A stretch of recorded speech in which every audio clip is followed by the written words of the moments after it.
Save me, oh yeah, by thy name, and judge me by thy strength. Hear my prayer, oh yeah. Give ear to the words of my mouth. For strangers are risen up against me, and the vengeance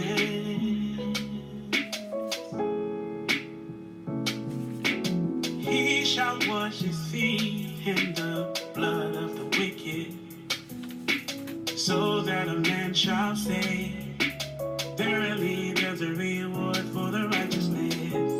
Hear my cry, oh yeah, attend unto my prayer. Oh, from the end of the earth will I cry unto thee, when my heart is overwhelmed. Yeah. Lead me to the rock that is higher than I, for thou hast been a shelter for me, and a strong tower from the enemies. For thou, O Yah, hast heard my vows. Thou hast given me the heritage of those that fear thy name. Truly, my soul wait upon Yah. From him cometh my salvation. Trust not in oppression, and become not vain in a robbery. If riches increase, set not your heart upon them. Oh Yah, thou art my Yah. Early will I seek thee. My soul thirstieth for thee. My flesh longeth for thee in a dry and thirsty land, where no water is. I'm thinking about Make a joyful noise unto Yah. Let Israel rejoice in him that made him. Oh, let the children of Zion be joyful in their King. Let Israel rejoice in him that made him. Oh, let the children of Zion be joyful in their King.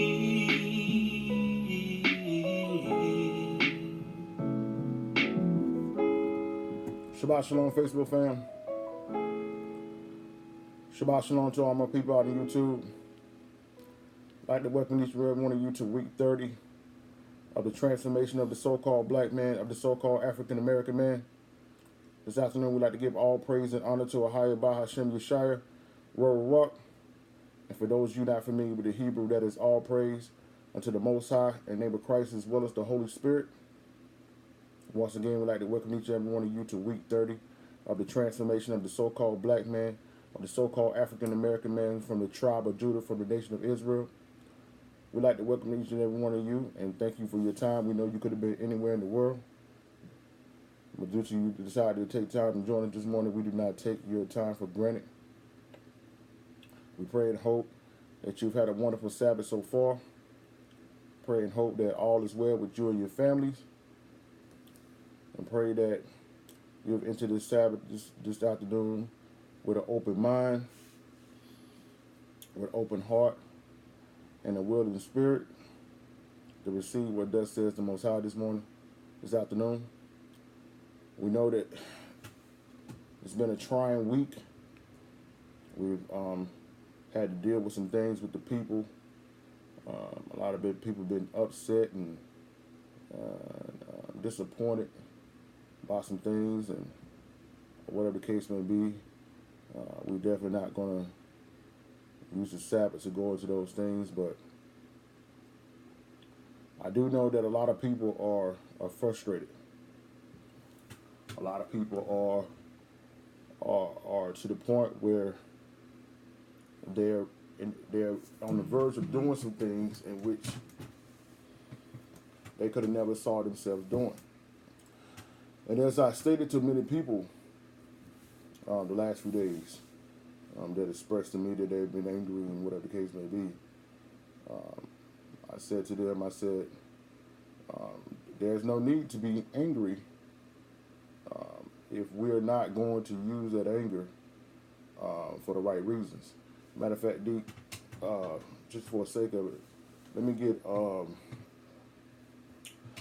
Ephesians 4:25.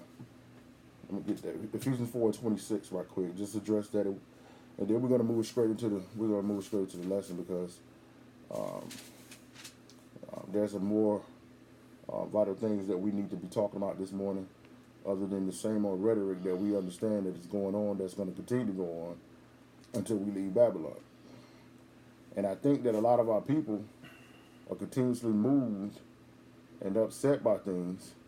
It's because they have not accepted what's really going on. They're still in a constant battle with themselves and eternally, trying to tell themselves that it's one thing going on when there's another.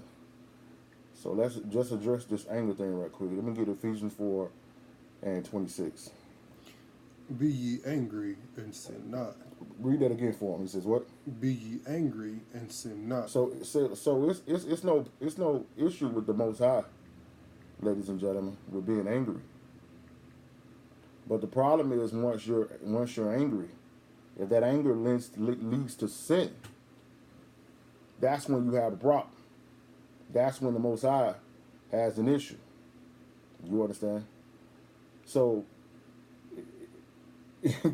all of this arguing back and forth, what you've been seeing on social media, all of this back and forth with people that's in the church versus those in the truth, all of this making these things black and white issues, you guys are wasting your time. It's a waste of time. And I still, at this point, don't understand how the confusion of what's going on is still there. But yet we are. So that's all I wanted to deal with that. There's some, like I said, the more pressing things, more vital things that we need to talk about. And we're going to get into this right now. This afternoon's lesson is entitled, Dealing with the Pain of Separation. Dealing with the pains of separation. One of the main issues, ladies and gentlemen, that is causing our brothers and sisters to continue to remain in the things of society, the things of this country, the things of the Christian church, the things of paganism, the things of the traditions of our the so-called black, the so-called African American community, is the anxiety, is the loneliness, is the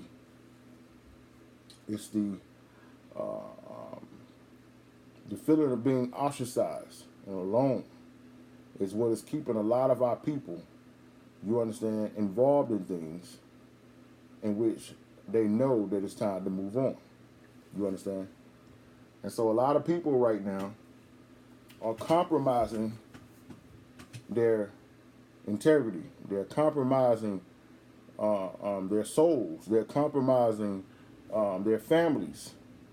Many pastors are compromising the livelihood of their members because they don't want to deal with the pains of separation. We're not going to sit here and be insensitive today. Walking away from things that have been a part of our lives since we was children is not an easy thing to do. Walking away from holidays, walking away from family, walking away from loved ones and friends who have no desire To be outside of the things, paganism and Satan, is not an easy thing to do. And we can sit amongst ourselves when when we're talking, and we can act, we can sound tough when it's just us, But it's not an easy thing. And what I'm finding is the pain of the separation from the world, the being set apart, the actually being set apart, in which we talk about all the time. We scream, set apart, set apart, set apart. We say these things, but when we're alone, we have to face those things. That's when it gets real. You understand? And especially for those who are in areas where you don't have a continuous, ongoing gathering. It's not something that is easy as everybody plans, says it is. So today we want to talk about that. We want to deal with the pains of separation. We want to deal with the pains that we have to deal with when we can no longer hang with the people that we used to hang with. When we can no longer, you understand, attend our church anymore. When we can no longer attend the functions and be a part of the things that we have done our entire lives. And we have to accept that. We have to look ourselves in the mirror. We have to be strong enough to say it's time to move forward. Dealing with the pains of separation. So let's start today in Proverbs the 15th chapter. I need you to hold that and get Mark the 10th chapter. Proverbs 15. I need you to hold that and get Mark the 10th chapter. Today we hope and pray that through the help of the Holy Spirit, that we be able to encourage you guys to continue to stand strong and to deal with what we as Israelites, those with the truth, understand that we're not black, that we're not African Americans, for those who are taking a stand for the Most High, His law, and His holy days, and His Sabbaths, to be able to stand in the midst of everything that's going on and not turn around, not look back. You understand? Proverbs the 15th chapter, and hold that and get Mark 10. Let's start at Proverbs 15, verses 31 through 33. Let's bring that out, dude. The ear that heareth the reproof of life abideth among the wise. Read that for me again. The ear that heareth the reproof of life abideth among the wise. The ear, ladies and gentlemen, that heareth reproof abide among the wise. One of the things that is going to causes a lot of our people stress and drama is their unwillingness to hear reproof and correction. This is one of the things that's going to cause a lot of people problems. Shabbat shalom, Miss Vanita. Good seeing you on with us this afternoon. One of the things that is holding a lot of people back is pride. It's because pride has told us that we got this thing figured out, that we don't need no elder, we don't need counsel, we don't need advice. We're going to be dealing with that when we get to Sirach about the counsel. You understand? Read verse 32, D. He that refuseth instruction despiseth his own soul. So, ladies and gentlemen, Solomon is saying here, he that refuses instruction despises his own soul. Do you know, ladies and gentlemen, that many of us are our own worst enemy?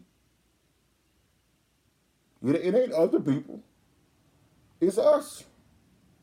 And it's simply us because we despise instruction. We think we went through this whole life doing this thing our way. We calling ourselves self-made men and self-made women. It's just me against the world. My haters is my motivators. All of these things that got put on us in the world and in the Christian church. All of this rhetoric where I'm going to do this. I don't care what nobody say. I got this. They haters can't stop me. The devil is against all. Whatever we've been telling ourselves.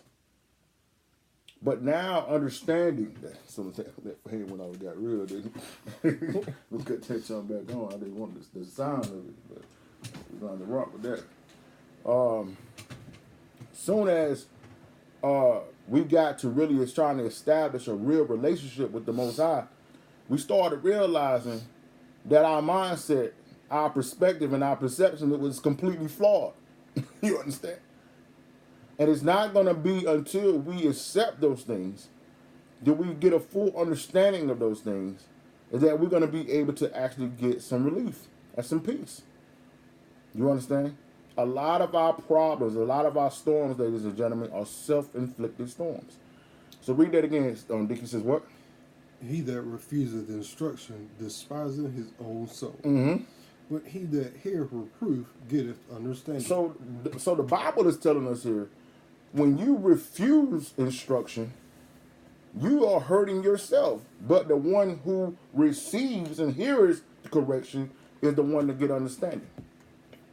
So a lot of times, ladies and gentlemen, you know, it's like I always try to tell people is that feelings are real, but they're not always accurate. And so a lot of times we're doing things based on our feelings. Right in the midst of a situation, we feel beyond a shadow of a doubt that we are right. You know what I'm saying? That we should be doing this. That we should, this is a stance that we need to take. But they're not always accurate. And so when you get the Holy Spirit to come into counseling, when the Most High sends someone there to guide you, it's going to be whether you're going to have understanding or you're going to cause more problems to yourself. Watch this, verse 33. The fear of the Lord is the instruction of wisdom. Right. And before honor is humility. So, everybody is looking to be honored. Everybody is looking to be accepted. But look at that. Read what he said that last part. He says what? And before honor is humility. Before honor, ladies and gentlemen, is humility. Is off the screen right there. So, ladies and gentlemen, I knew it was going to happen soon. There in the hall. Freaking laptop, man. It's going to mess with it. It's going to mess with the internet. So, ladies and gentlemen, you must understand that unless you are willing to kneel, you will never be fully exalted. There's going to be a kneeling process that has to take place in order for you to be exalted. You understand? Dealing with the pains of separation. So once the more we're separating from the things of the world and separating from the things of religion and separating from the traditions of our family, ladies and gentlemen, there's going to come pain. There's going to come loneliness. There's going to come some type of resentment. There's going to come some type of, backlash. And you got to be in a position to be able to deal with those things. You understand? Now, let's go to Mark the 10th chapter. Watch this. We're just going to be setting a foundation here today before we get into some serious things, because we have to address some of the things that's going to cause the pain that we're not really, many of us are not ready to really accept yet. And I seen this all last week. And it's not until we accept those things that we're going to stop causing ourselves a lot of pain. But we're going to get there in a minute. I'm not going to put the cart before the horse. Let's go to Mark 10. And here in Mark the 10th chapter, we're going to start at verse 28. But if you start back up in your own time and you go and read at verse 18, this is the story of when the rich young ruler came to Yeshua. You understand? And so when he came to Yeshua, he asked him and said, what can I do to inherit eternal life? And Yeshua said, listen, man, hey, you know what you got to do? You got to keep the commandments. And so he was like, I've been keeping the commandments ever since I was born. I was raised in this. Keeping the commandments is not a hard thing. My parents taught me these things. You understand? And so Yeshua looked at him and was pleased because he knew that he wasn't lying. He was keeping the commandments. But he had an issue. He said, sell everything you got. Give it to the poor and follow me. And the rich young ruler, the Bible says that the rich young ruler dropped his head and walked away sad because he had much resources. He had much wealth. So Yeshua understood that even though he was keeping the commandments, there still was something that he was putting before the Most High. and that was his money. There were some things that he trusted more than the Most High, and that was his money. You understand? This is one of the issues that a lot of people are coming when we're leaving the church, we're leaving religion, we're leaving the world, and we're coming into a full understanding and full relationship with the Most High. These are one of the things that is going to be difficult for many people, because you still have a get money mentality by any means. And you may not be out there breaking laws or committing crimes or hustling and robbing and stealing, but yet and still, you're going to be in a position where it's going to be choose the Most High or go get money. Get in this Bible or chase money. And many times people are not going to be willing to do that. You're going to have situations where it's going to be about, you're going to have to operate in a lower state. Some people are not willing to do that. They want to be able to ball out. They got to live with the Joneses. Sometimes you're going to have to strictly just be living from faith to faith. And some people are not willing to do that. Everybody's not going to be called to do that, but others will. And this is going to cause a lot of pain. So look at what let's go to start at verse 28. Because Peter then is going back and forth with Yeshua, and he's like, listen, look at what Peter says in verse 28.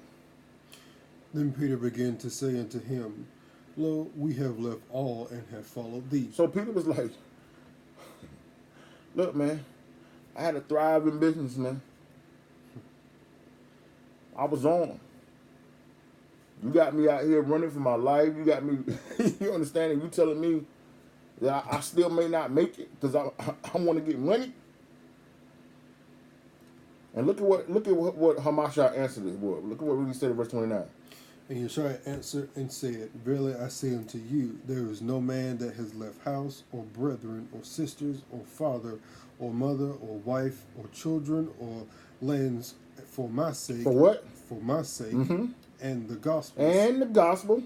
But he shall receive an hundredfold now in this time. Now, that is the issue right there. Because, ladies and gentlemen, that don't happen overnight. It's not an instant, you know what I'm saying? It's not an instant transaction, right? It's not an instantaneous thing where you say, okay, I'm done with that, and then everything appears in your account. You know, it's not a direct deposit. You understand? It's not a direct deposit. So this is what the pain comes, right? Because that rich young ruler knew, listen, man, I'm doing good over here. And you told me to give everything away immediately and start from the bottom, had to work my way back up. That's not something everybody is willing to do. You understand? That's not what everybody is willing to do. Because they want to see these instant results. This is another thing. There's prosperity messages that you've been seeing in the Christian church where there's sold this money and you're going to get this in 10 days and sold $2,800 and in 28 days you're going to be... All these type of things is what done got people to the point where they don't trust the word of the Most High. But read that again for what Yeshua said. This is in red here. This ain't no breakdown or interpretation. Look at what Yeshua said here. But he shall receive a hundredfold now in this time. You will receive a hundredfold now in this time. Now, I know there's been two extremes in the Christian church. They've been telling you you're going to get rich overnight. And then the other extreme is, hey, don't worry about it. You're going to be poor and broke all your life. And then you get money in heaven. You'll be rich in heaven. You'll be walking on the streets of gold. So it's the two extremes. But this is what I need people to see. Go back and read the last part of verse 29. Because this is the part that we're leaving out here. Read the whole verse of 29 again. And Yeshua answered and said, Verily I say unto you, there is no man that has left house. So he left his house? Or brethren. His brethren? Or sisters. Or father. Or mother. Right. Or wife. Or children. Or lands for my sake. For my sake. And what else? And the gospel. And the gospel. So, ladies and gentlemen, what am I saying here? You're not going to just get the blessing to manifest in your life just because you left the Christian church. You're not going to just automatically get the blessing because you start wrapping your hat, ladies, or men, you start wearing fringes. You're not going to necessarily just not have to deal with no pain and loneliness and have an abundance of people around you just because you start saying, I'm Israel. No. What he's saying here, if you're leaving it to further the plan and the gospel and the purpose of Hamashiach, then you can claim verse 30. Watch this. But he shall receive 100-fold now in this time. So, this is the problem. A lot of us have different agendas and different reasons for why we're leaving. See, for some of you, and let's just be real, this is the Spirit telling me to drop this. Some of you, the truth was just a byproduct of your current beef that you had in the Christian church, right? So you found out you was Israel, and now it was just ammunition that you had to do what you was already doing, was not submitting to your elders or not submitting to authority, right? So a lot of people now are using this thing that we're Israel as this own self-gratification thing, but it still is not for the gospel's sake. It's still not for Hamashiach. So a lot of the pain, a lot of the struggle, a lot of the loneliness, a lot of the turmoil that you're going through is because your actions is not about kingdom. It's about you. Because if it switches to being about kingdom, he said what? Verse 30? But he shall receive 100-fold now in this time. Mm-hmm. Houses and brethren and sisters and mothers and children and lands with Hold on. So read that again. But he shall receive 100-fold now in this time. This time. Houses and brethren and sisters and mothers and children and lands with persecutions, and in the world to come eternal life. So that's what we must understand. That all of these things that we're going to get, right, it's going to come with persecution. Dealing with the pains of separation. Now, let's go to Ecclesiastes 1. Ecclesiastes 1, I need you to hold that and get 2nd Esdras 8. I know. I want to do it backwards. I think I need to show this first before I show that. Let's go to Ecclesiastes 1. I need you to hold this and then get 2nd Esdras 8. Ecclesiastes. Oh. Yeah. Yeah. Man, it's going to be a problem, man. I think.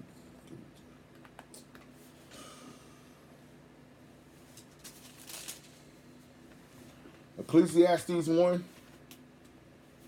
I need you to hold that and get 2nd Esdras, the 8th chapter in your Apocryphas.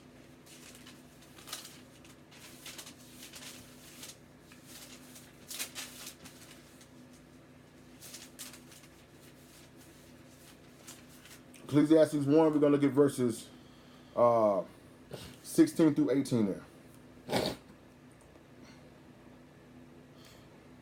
Look it up. I commune my own heart, saying, Lo, I am come to great estate, and have gotten more wisdom than all they that have been before me in Jerusalem. Mm-hmm. Yea, my heart had great experience of wisdom and knowledge. So, why am I starting here? I'm starting here because, ladies and gentlemen, for many of you have gained more knowledge and understanding of who you are and the Bible than anyone in your family. Anyone in your immediate circle, of anyone that you went to school with, or anyone that's connected to your family, right? Many of you have never went to a seminary school, you never went to a theological school, you never served in any position in the church, but you know more than many of the pastors, the deacons, many of the ministers, many of the people that's in your family that have been in church way longer than you, way older than you, and you have way more understanding than they do. Right? And one of the things that comes along with that, matter of fact, let me get that, dude. Let me get that. Let me get First Corinthians 8. I'm gonna make sure I address that too. Let me get 1 Corinthians 8. Let me get verses 1 through 3 there. I don't wanna miss this right here miss this opportunity to show what the Spirit is saying here. 1 Corinthians 8, verse 1 through 3. Now, as touching things offered unto idols, we know that we all have knowledge. Right. Knowledge puffeth up, but charity edifies. So many of you right now, you can break down every holiday in Christianity. You can break down every holiday, what they call observations in any religions. You can break down the holidays of America. You can show the paganism and the wickedness in every one of them. No problem, right? But knowledge does what? Read that again. He said, "What knowledge does what?" Knowledge puffeth up. But see, what happens is, ladies and gentlemen, when your knowledge is only based on when the information that you're taking on is only based coming in from a prideful standpoint, that knowledge will puff you up. Because some of you are saying, like, listen, I ain't got no church, I ain't no pastor. How do I know more than my pastor? You may think you know, you may got some information, but that doesn't mean you know more than them. You just know some things that they don't know, but that don't mean that you know more than them. You understand? Right? So knowledge will puff up, but what love will do? But charity edifies. But love will lead you to the point where that knowledge that you have, you can use it to edify the people. A lot of the pain, a lot of the turmoil, a lot of the stress that many of you are having is because you've been walking around puffed up. Right? You're burning bridges.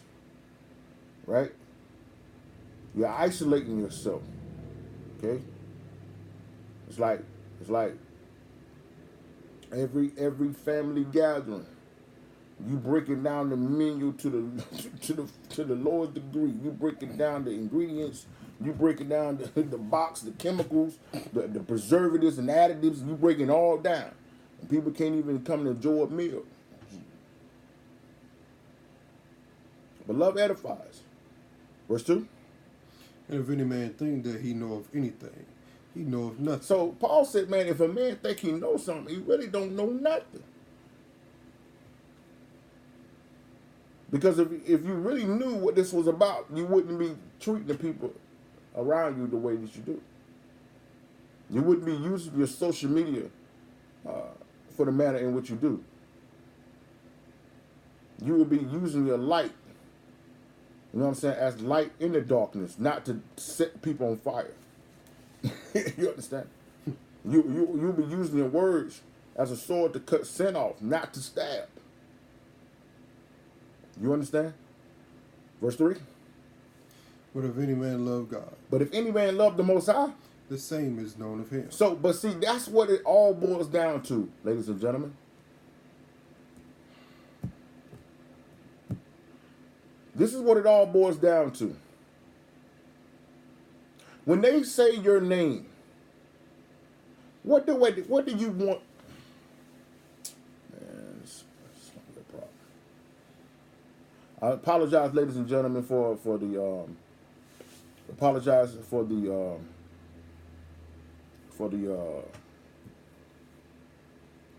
it keeps what's the word? Buffering. We're in a different place today, so just bear with us, okay? Just bear with us. But as I was saying, what do you want people to know about you? What do you want to be said about you? Do you want it to be said like, yo, that dude knowledgeable, yo, show. Hey man, let's go ahead, let's take away from the Wi-Fi. Just 1 second, y'all, 1 second. Let's go check the Wi-Fi. Hopefully we can dug it out without it. All right. So, what do you want it to be said? Do you want it to be said that you know a lot? Or would you rather it be said, yo, he loved the Most High. She loved the Most High. I can guarantee you, ladies and gentlemen, if the way people see you, you allow the perception. If you allow the perception of you to change, I can guarantee you a lot of your stress and a lot of your drama will go away. Now let's go back to Ecclesiastes 1. And let's read verse 17 there. And I gave my heart to know wisdom, and to know madness and folly. And I perceive that this is also a vexation of spirit. So what happens, ladies and gentlemen, that as you begin to seek the Most High, and you begin to read up on things of our people, and you begin to study all the archaeological and historical information, and as you begin to study our people, and you look around at the communities, and now the Most High is giving you an eye to see, right?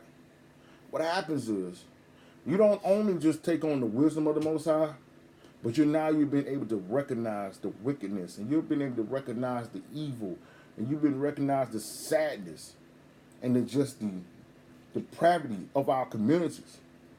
And it vexes your spirit because, like, for example, what we was talking about earlier with this whole thing been going on this week, right?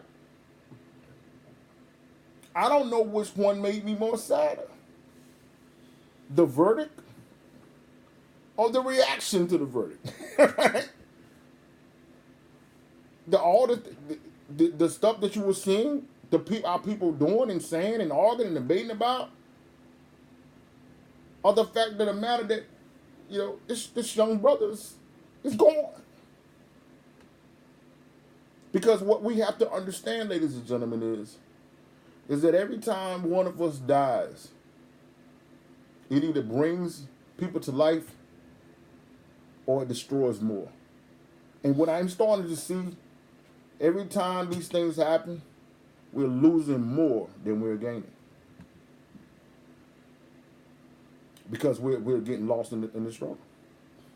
But my hope and my goal is today that through the Spirit, that we can see, that we can be able to deal with the pains of the separation and understand how we need to address these things going forward. But these are some things that you need to know. Verse 18. For much wisdom is much grief, and he that increaseth knowledge increases sorrow. So you must understand, ladies and gentlemen, that there's going to be some grief and sorrow that's going to come with this understanding. There's going to be some things that you're just going to have to accept about your own people. And this is one of them. Let's go to 2 Esdras 8. This is one of the things that you're going to have to accept. And the quicker you accept this, the less pain that you're going to have. 2 Esdras 8. Let's read that, start at verse 1. And he answered me, saying, The Most High has made this world for many, but the world to come for few. Right, verse 2. I'll tell thee a similitude, Esdras, as when thou asketh the earth, it shall say unto thee that it giveth much mold, whereof earthly vessels are made. But little dust that gold cometh, even so is the course of the present world. So what the angel was breaking down the edges, well, listen. On this earth, you got so much clay and all different types of dirt where people make pots and vessels and cups and all kind of things.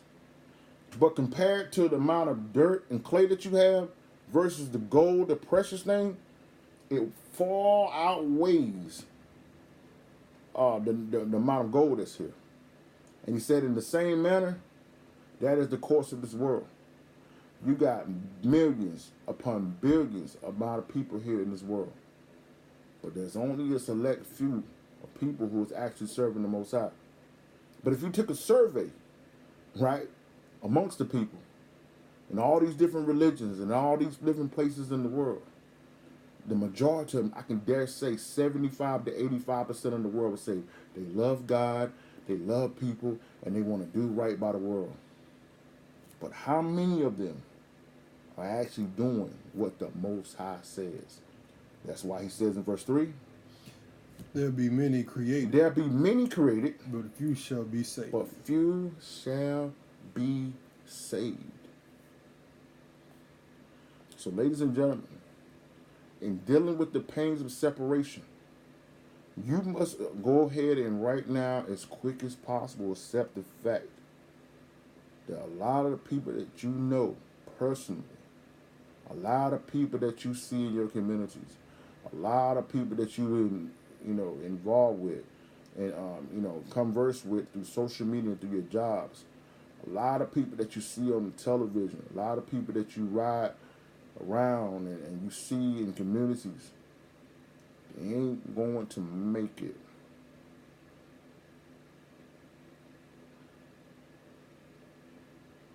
You understand? So let's go down to chapter 9, Deacon, and give him verse chapter 9 and give him verse 13. And therefore be thou not curious how the ungodly shall be punished. So you need to stop worrying about all this, who the devil is, who evil is, what gonna happen to them. Hamashiach gonna come back and do this. They about to get this. They gonna get this. Listen, you need to get that rhetoric out of your mouth. You need your social media need to be used for edification. Matter of fact, let me get Ephesians 4:29 right quick. This is one of the things, ladies and gentlemen, that I need my people to see. We don't got time to waste, man. We're wasting a lot of time arguing and debating with people who don't want to hear it, who don't want to change, who say they love the Most High, say they want to stand with you, ladies and gentlemen, but they're not. Ephesians 4:29. Let no corrupt communication proceed out of your mouth. Right? But that which is good to the use of edifying, that it may minister grace unto the hearer. Ladies and gentlemen, I need you to understand it for my Israelite brothers and sisters. If you're not going to be speaking light to your Christian brothers and sisters, if you can't say nothing that's going to help them come out of that paganism, don't say nothing. If they want to be on social media misrepresenting Hamashiach, misrepresenting the Most High, misrepresenting the Bible, you let them do that. But I can guarantee you this. You coming on their posts and arguing with them, you just calling them out, tagging them, clowning them, it ain't gonna bring them to the Most High. It's only gonna cause you more stress. My brother was talking last night. He said, I'm not going to sit around and let nobody get me upset, ruin my day when I can go and spend time with my son. I ain't going to do it, right? Not going to do it. You understand? Dealing with the pains of separation. We understand we're separating from the things of the world. We understand we're separating from the things of society. But you need to understand what comes along with that. Now back to read 2 Corinthians 9:13. And therefore be thou not curious how the ungodly shall be punished, right? And when. But inquire how the righteous shall be saved, whose the world is, and for whom the world is created. You understand? If you're striving to receive your reward, you don't got no time to worry about who ain't gonna get theirs. Right? You ain't got no time. You know what I'm saying? That's just like a person on their job, walking around from office to office, from site to site, looking who doing work. And then at the end of the day, you ain't did no work, so you don't get no money. That's crazy. You better make sure your job is done. Make sure your I's are dotted and your T's are crossed. Dealing with the pains, the separation. Now, let's go to 2 Corinthians 5. I need you to hold that and get Wisdom of Solomon in the Apocrypha, chapter 1. And we're going to show you here how this process must begin of dealing with the pains of separation. In actuality, here in this precept, you're going to understand why many of you still are dealing with a lot of stress, because you haven't fully completed this process, what we're about to show you here. 2 Corinthians 5. I need you to hold that and get Wisdom of Solomon 1 in your Apocrypha. 2 Corinthians 5, and let's start there at verse 14. For the love of Hamashiach constraineth us, because we thus judge that if one died for all, then we're all dead. Mm-hmm. And that he died for all, that which should live not henceforth live unto themselves, but unto him which died for them and rose again. Now, what Paul is talking about here is this. He understood that when we went into sin, when we understand that in Genesis the 3rd chapter, when our father Adam and our mother Adam and Eve ate of the forbidden fruit, that from a spiritual standpoint, we all died. You understand? So when Hamashiach gave his life for the children of Israel, that one man gave his life. That meant because he gave his life for us, that means we were all dead, right? Therefore, now that he has rose for the dead, going forth, our life must no longer be about ourselves, must no longer be about our agenda, but it must be for the one who gave us life. You understand? Now, for many of us, notice I'm saying the word us. When we initially gave our life to Christ, especially for us that was in the Christian church, most of us had a selfish agenda for why we did it, right? We were sick, we were stressed, we had problems, we had some heartache, we was depressed, we was, in turmoil, we had financial situations, we had done everything like the Deacon Parsons said we was big and bad enough to do. We had done all these things, and we had accumulated all of these problems. And so someone told us that, hey man, you go to Jesus and Jesus will work it out. You go to Jesus, he'll fix it. You go to Jesus, go to church, give the Lord some of your time. So initially, for most of us, if we be honest, our first steps towards the Most High was from a selfish perspective. It was not about, okay, you know what, I'm about to give my life to God and I'm about to serve him. No. Now, I'm not saying that wasn't what some of you did, but I know that wasn't what I did. My life was messed up.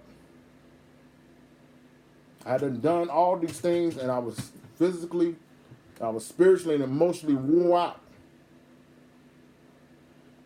And on that first Sunday in April in 2003, when I went up that aisle, all I kept telling my pastor was I was tired. I'm tired. I'm tired of running. I'm tired of fighting. I want better. So, what am I saying? When we made these steps for ourselves, the majority of the initial years of that time frame was about fixing what was broken, right? You had a broke heart, let me heal. If you had any sickness, let me get my healing. If you had some money problems, let me get out of debt. If you had, relationship problem, let me try to, get my marriage back. Let me save this. Let this girl don't leave me, or let this guy don't leave me, and all whatever the case may be. So it was about that. And for many of us, as those things got fixed, the less of our emphasis was on church, on the Most High, and the Bible, right? And Christianity made it real easy for us because it didn't put any accountability on us. It didn't put us in a place where we felt like we had to do anything. If we showed up on Sunday, we gave some cash, we sung a song, or we preached a sermon, or whatever the case may be, we felt gratified. But how many of us be willing to know that we still had this inner turmoil that we didn't know what was going on? We still felt empty. We still felt uneasy. We still felt as if we didn't know what we was doing. And that was simply because we had not dedicated our lives to the Most High. Let me get Romans 8:28. Let me show you this. So even though we were doing all of the things of what they said we were supposed to be doing according to Christianity, nothing still was working out. Watch this, Romans 8:28. And we know that all things work together for good to them that love God. So, we know that all things work together for the good for them that love God. Notice how Dick hand is beginning to turn because he already knows where we're going. All of us told ourselves that we loved the Most High. Really, we was loving what he was doing for us. 1 John 5:3 says, if we love the Most High. For this is the love of God, This is the love of God.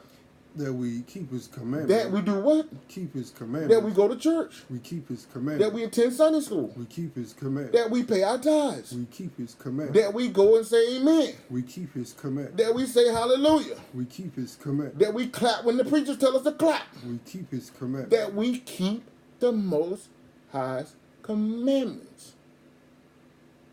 So one of the main reasons that things were not working out for us is because we wasn't keeping the commandments. You understand? Now go back to Romans 8:28. So we said that we love God and we do what? For good to them that love God. So that means loving God, the things are going to work out for us, and we start keeping the commandments and what? To them who are the called according to his purpose. Called according to his purpose. Now let's go back to 2 Corinthians 5 with that understanding and then read verses 14 and 15 again. Watch this now. For the love of Hamashiach constraineth us. Notice now, pause, notice how he said right there. The love of Hamashiach is what is constraining us, what is pulling us, what is driving us to do what? Because we thus judge that if one died for all, then we're all dead. Mm-hmm. That he died for all, that which should live, not henceforth live unto themselves. We cannot live for ourselves, but unto him which died for them and rose again. you see that? So, ladies and gentlemen, one of the main things that's causing the problems is that what we're doing on a daily basis is not for Hamashiach. We might tell ourselves that it is, but is it? Watch this. Verse 16. Wherefore, henceforth know we no man after the flesh, yea, through we have known Hamashiach. Yeah, dope. Though we have known Hamashiach after the flesh, yet now henceforth know we him no more. You see that? So what he's saying is this. When I first came into the knowledge of Hamashiach, I was who I was. Paul said, I was Saul. Right? But once he was on the road to Damascus, in Acts the 8th chapter, notice, he was no longer Saul, he became Paul. I don't know Saul no more. Who is that? But this is the thing, ladies and gentlemen. For many of us, we're still the same man and woman that we were. And I'm not talking about the fact that you ain't really out there doing everything that you were once doing. But your mentality, your perspective, your vision, your goals and your dreams, for many of us, remain the same after we said we was in Christ. But look at what Paul said in verse 17. Therefore, if any man be in Hamashiach, he is a new creature. He is a what? He is a new creature. Uh-huh. Old things are passed away. Behold, all things are become new. Can you honestly say that? Can you honestly say right now that you're a new man, a new woman? I'm not saying that you do new things. I'm not talking about that you go to new places. I'm not saying that you know new Bible verses and new information that you have. No. Are you a new man and a new woman? So according to the Bible, not Lavender, according to the Bible, if you cannot say that, you are not a new creature. You're not in Hamashiach. You're in a religion. You understand? Dealing with the pain of separation. Watch this. Verse 18. And all things are of God. who has reconciled us to himself by Yeshua HaMashiach, and has given to us the ministry of reconciliation. And we understand reconciliation means that once there was a relationship, right? And for some reason or another, that relationship ended. And for a relationship to be reconciled, that means whatever tore apart must be mended. Which lets us know that this was never talking about the Gentiles, because the Gentiles never had a relationship with the Most High. I can prove that. Psalms 147.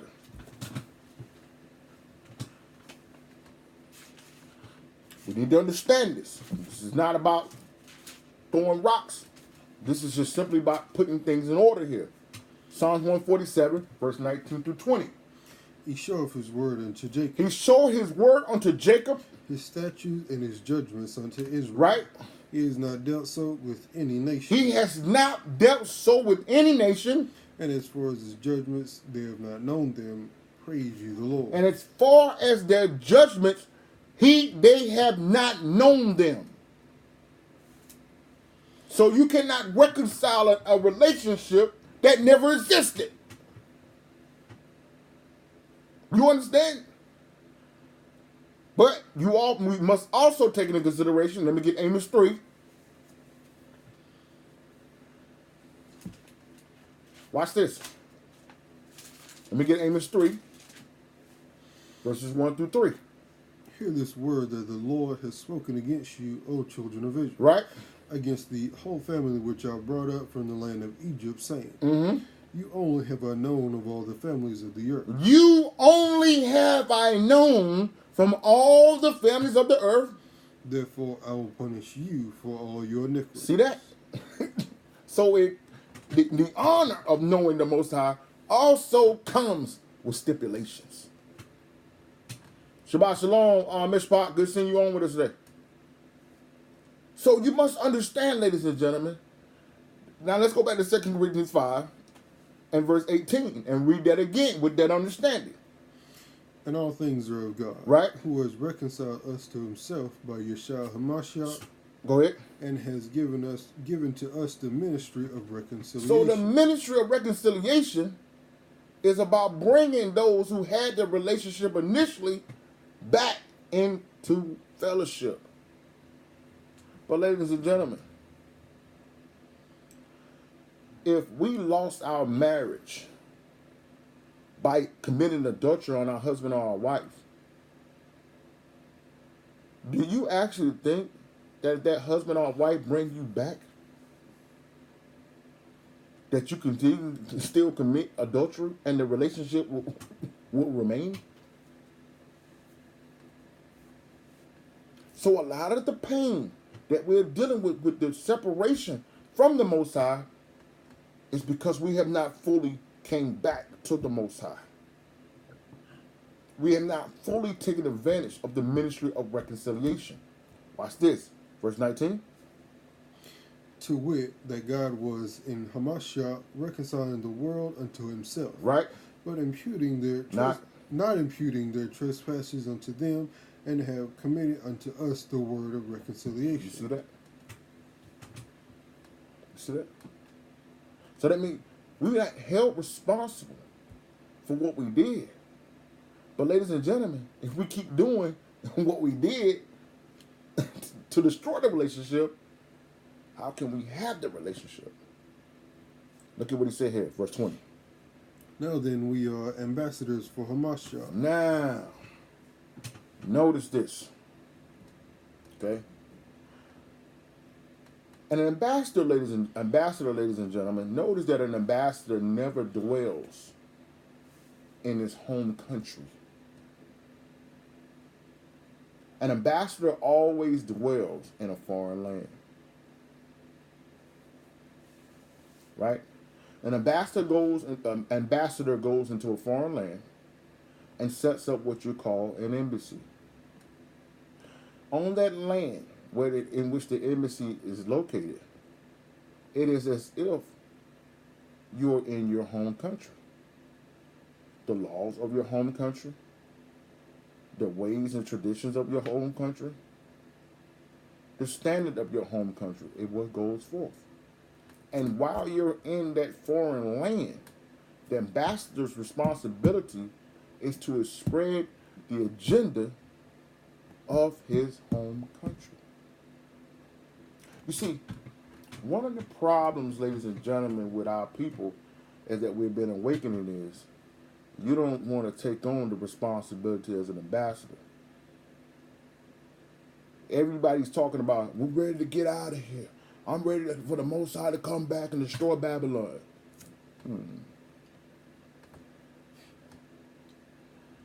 If he does that today, what happens to you?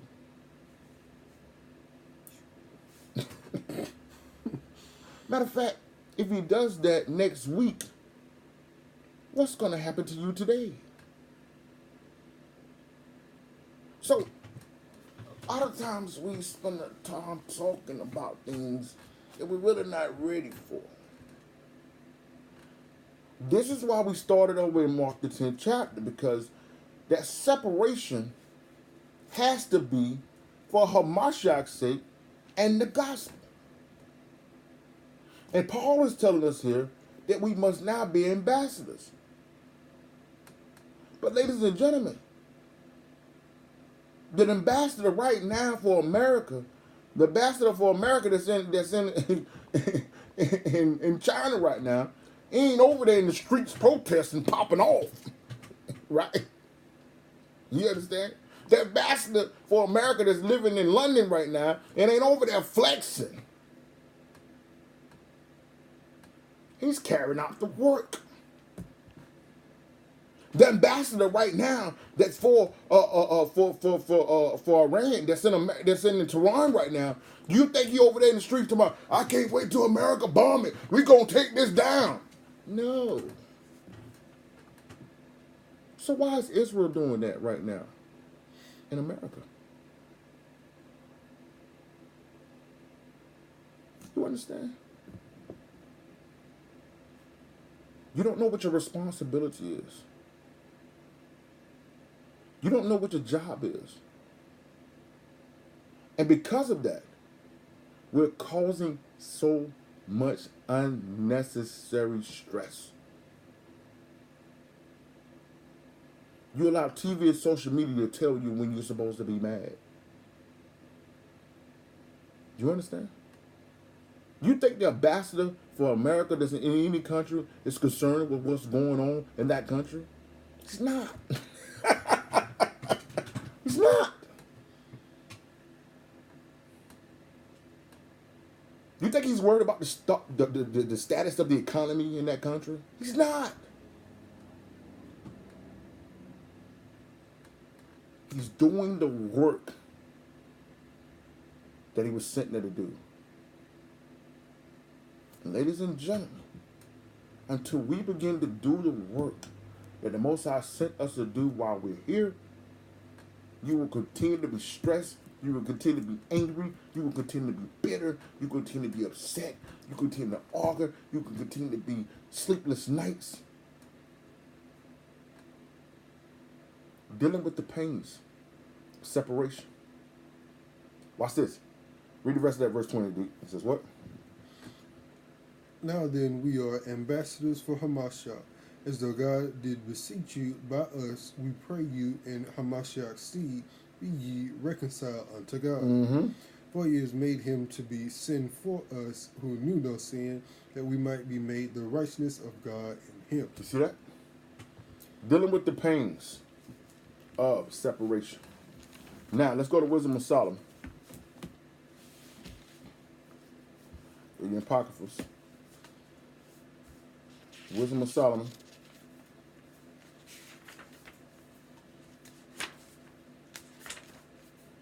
Wisdom of Solomon in your Apocryphals. And those who don't have an Apocrypha, you have a separate phone or laptop, tablet, you can go to Google and put in Wisdom of Solomon chapter 1. Now, what I need to show you here, ladies and gentlemen, is some things that in this separation and becoming a new creature, if you don't take those things out of your life, how it will hinder you from actually receiving the Holy Spirit to fully make the transaction and the transition, I would say, take place. Watch this. Wisdom of Solomon, chapter 1. Let's start there, verse 1. Love righteousness, ye that be judges of the earth. Mm-hmm. Think of the Lord with a good heart, and in simplicity of heart seek him. So, ladies and gentlemen, if you're going to call yourself Israel, if you're gonna say that you're the chosen sons and daughters of the Most High Yah, if that's what you're saying, do you understand that the responsibility that comes along with that?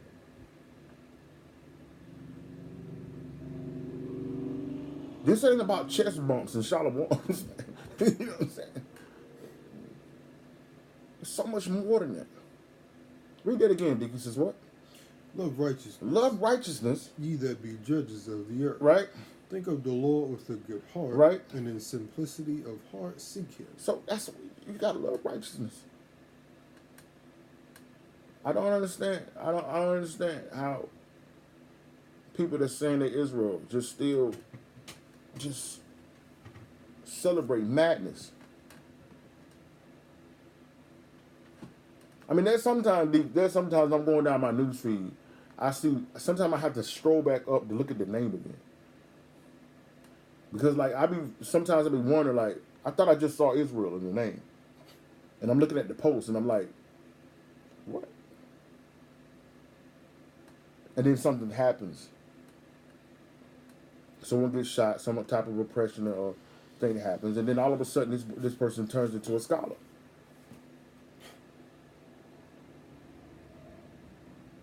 You understand? Love righteousness. Watch this, verse 2. For he will be found of them that tempt him not, right, and show of himself unto such do not distrust him. You see that? That's what, going back to what we did when we preached at the 1 Corinthians 8. What do people know of you? My brother was having a conversation with someone last night, and the person, has discovered that he's, understand that he's an Israelite. And the person made a statement to the sense like yo, your belief is a man-made, man-altered belief, right?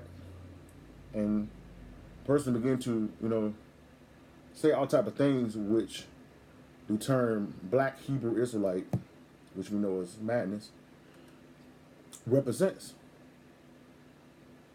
As my brother continued in the conversation, it began to perplex the person because that's not what they were expecting. You understand? Like, oh, you see, it's like, You understand? I've dealt with that so many times. Because people know me for so many years as Reverend Ingram in the Christian church. It's like they felt like once I started saying I'm an Israelite, that they lost me. Like I became another person. And I became the person that I was supposed to be. So what is happening is, ladies and gentlemen, as a result of that, people are not seeing the spirit of the Most High when they see us. So the majority of the persecution and oppression and trouble that is coming our way is, like I said earlier, self-inflicted. You understand? It's self-inflicted.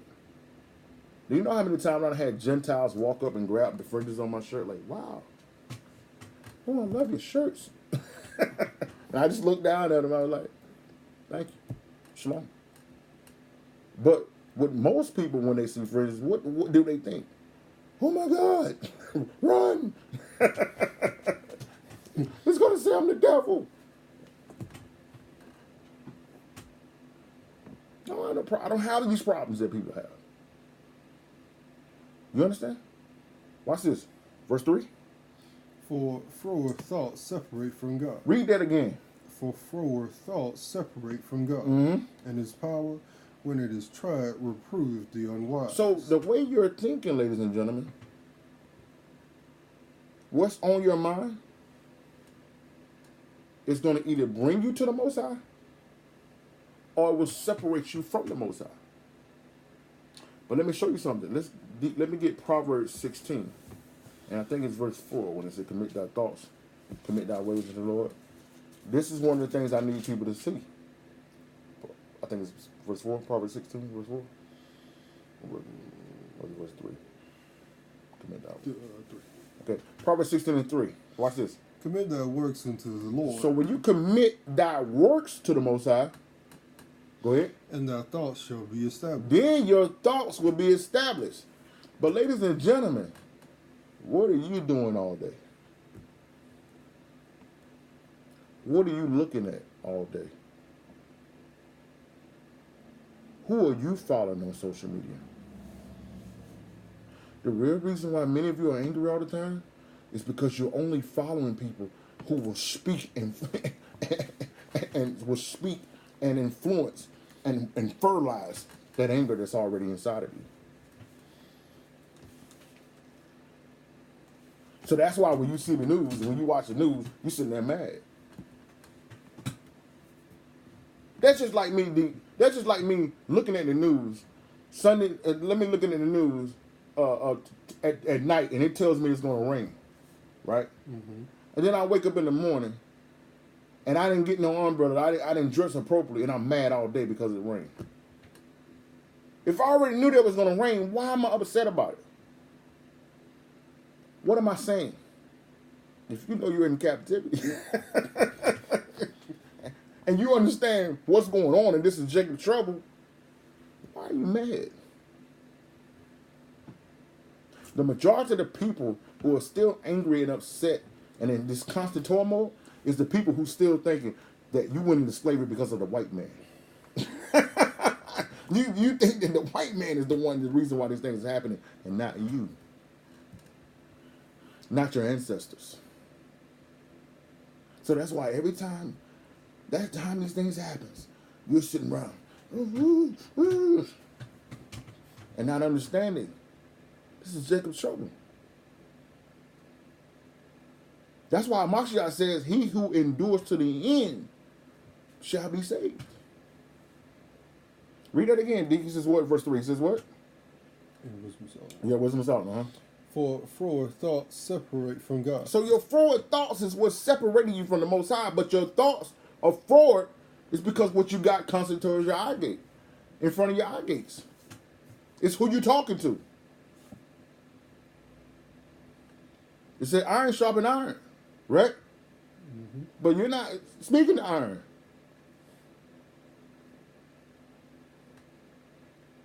You understand? Go ahead. And his power, when it is tried, reprove the unwise. But when his power is tried, right, it will correct the unwise. Are you trying the Most High? Or are you still trying to do this on your own? You understand? Listen, if you're going to spend all day on social media blasting the Gentiles and blasting the Christians and all this, you might as well be downtown with a protest sign. They ain't no different. Okay? You might as well get you a Black Lives Matter shirt and go stand in front of the White House. Okay? It ain't no difference.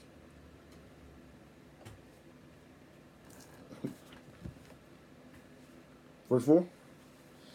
For into a malicious soul wisdom shall not enter. Right. Nor dwell in the body that is subject unto sin. Ladies and gentlemen, read that again, D. Read it again. He says what? For a malicious soul, wisdom shall not enter. For a malicious soul, wisdom shall not enter. It ain't going to enter it. If your mind and your perspective and your spirit is contrary to the Most High, you will never have his wisdom. You will never have his peace. And what else? Nor dwell in the body that is subject to sin. Mm-hmm. Verse 5.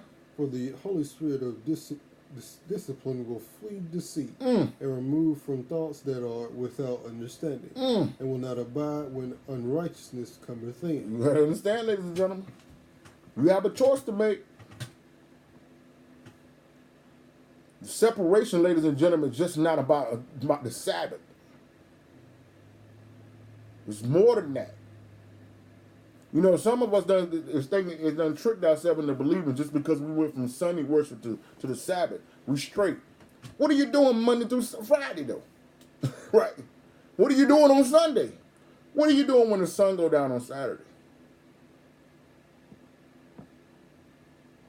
You understand?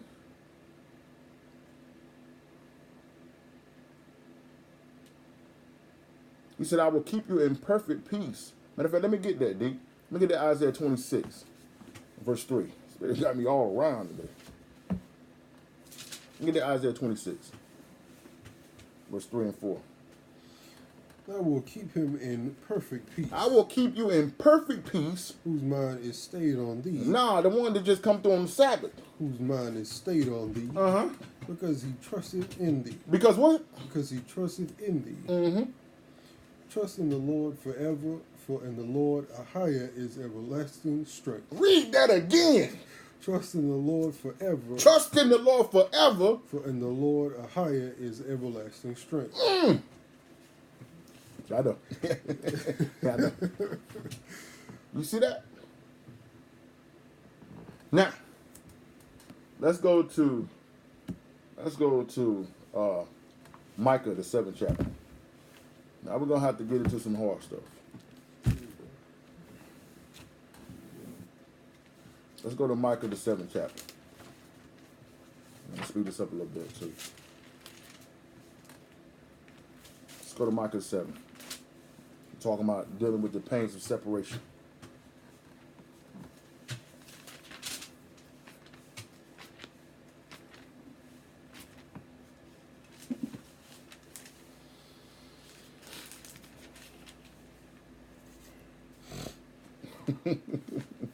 That's funny. I forgot that was it.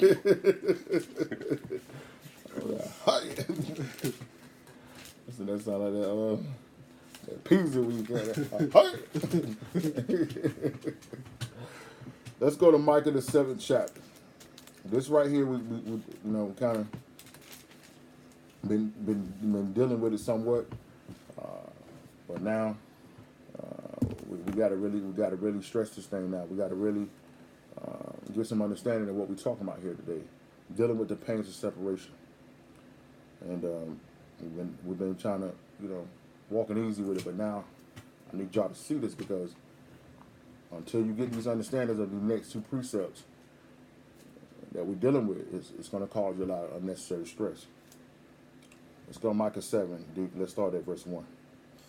Woe is me, for I am as when they have gathered the summer fruits, as the great gleanings of the vintage. There is no cluster to eat. My soul desires the first ripe fruit. So what he's saying is, ladies and gentlemen, the prophet Micah is saying,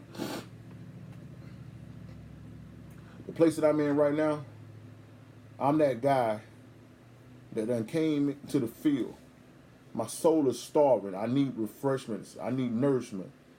And I came down to the field, and every fruit has been taken in. I have nothing to sustain me.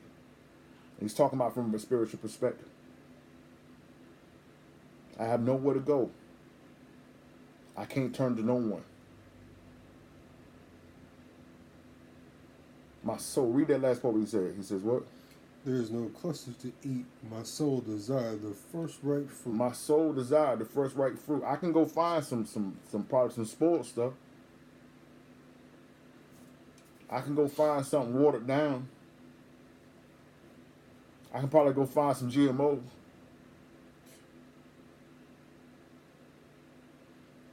I can go find something that's going to tickle my fancy. But I can't find anything that's going to actually bless my soul. You understand? Look at this. Verse 2.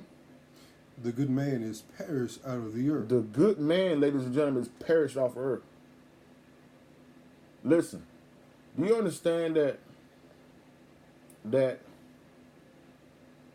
a so-called black man, a so-called African-American man that's truly in love with the Most High, truly love his law, statutes, and commandments, and living righteous is an endangered species?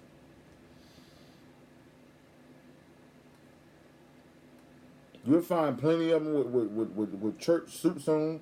You'll find plenty of them with fringes on. But you ain't gonna find many of them with the love of Yeshua in his heart. With the spirit of the Most High driving his thoughts and his actions. With a true worship mentality. It's an endangered species. And when you out here with it, and you looking around, and you can't find nothing, nobody to relate to, no one to converse with, no one to be able to confide in, it's rough. The good man is perished. What else? And there is none upright among men. They all lie in wait for blood. They hunt every man his brother with a net. And this ain't talking about the Gentiles, ladies and gentlemen. Let me make that clear. It's talking about our own people. And what do they want to do? Verse 4? That they may do evil with both hands. Earnestly, the prince asketh, and the judge asketh for reward, and the great man, he utters his mischievous desire, so they wrap it up. So you see that? I can't go to the leaders. I can't go to the judges. I can't go to the entrepreneurs. I can't go to the people that's in charge. I can't go to the authorities. I can't go to nobody. Once again, this ain't talking about the Gentiles.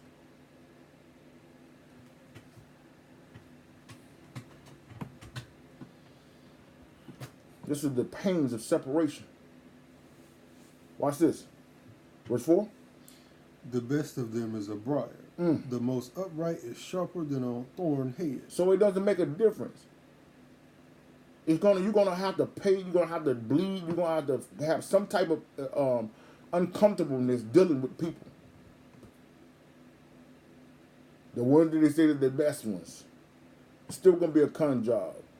It's still gonna be a backstabbing. It's still gonna be lies. It's still gonna be some form of wickedness. Two-facedness. Con jobs. Condemning. Watch this. The day of thy watchman and thy visitation cometh. Now shall be their perplexity. And the sad thing about it is that the visitation of the Most High is coming. The sword is coming. And because our people don't have no understanding of what's going on, we ain't going to see it coming. As I said, wisdom, with much wisdom come much grief. So you see that when you're living in a society, when you're living in a family, when you're living in a community, when this is what it consists of, that's how your soul, that's how your soul desires that first fruit, and you can't find it. It's the pain of separation. Because once upon a time, you was all with this.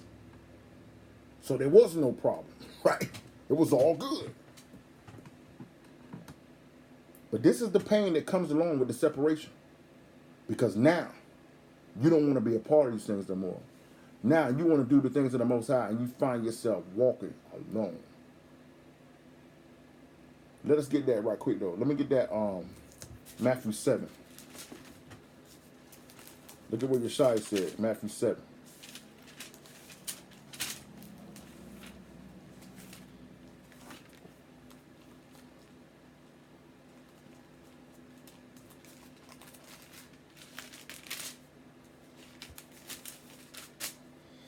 Look at that Matthew 7. It says,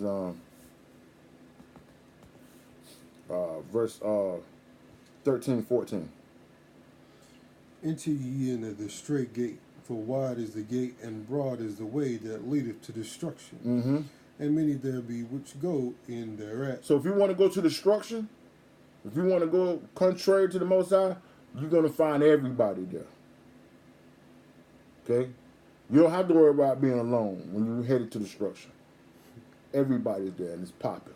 But, verse 14? Because straight is the gate and narrow is the way which leadeth unto life. Which leadeth unto what? Leadeth unto life. Right. And few there be at find it. You see that? So many of you right now are going through this inner turmoil and distress because you feel alone. You like, man, this can't be right. You know? But you actually is on the right road. Watch this. Verse 5. Back in Micah 7. Back in Micah 7. Verse 5. Trust ye not in a friend. Trust ye not in a friend. Put ye not confidence in a God. You can't even put confidence in the people who call themselves elders. This is the reason why, ladies and gentlemen, we always stress for you to go to the words yourself. This is why you don't hear us on here just spewing our rhetoric without Bible verses. This is why we precept. This is why we go from place to place so you can see that what we're saying doesn't have an agenda. And we're definitely not saying that we're the only ones. Trust me. But what I'm telling you, this is the reason why we do what we do. Because we want you to trust in the Bible. We want you to trust in the Spirit. Don't put your trust in us. Read that again. Trust ye not in a friend. You can't trust you in a friend.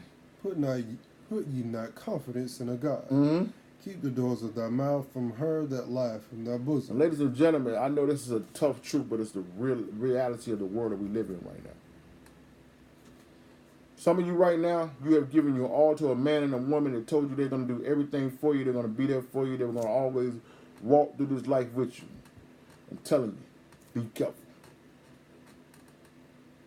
Be careful. Especially for some of you right now, that you in this understanding of who you are and trying to live right and you're trying to do what thus says the Most High, and the other person is saying you kind of wishy-washy. Hey, something you better keep to yourself. You understand? It's a shame. Watch this. Verse 6. For the son dishonoreth the father. Right. The daughter riseth up against her mother. The daughter-in-law against her mother-in-law. A man's enemies are the men of his own house. You understand? Dealing with the pains of separation. A man's enemy is in his own house.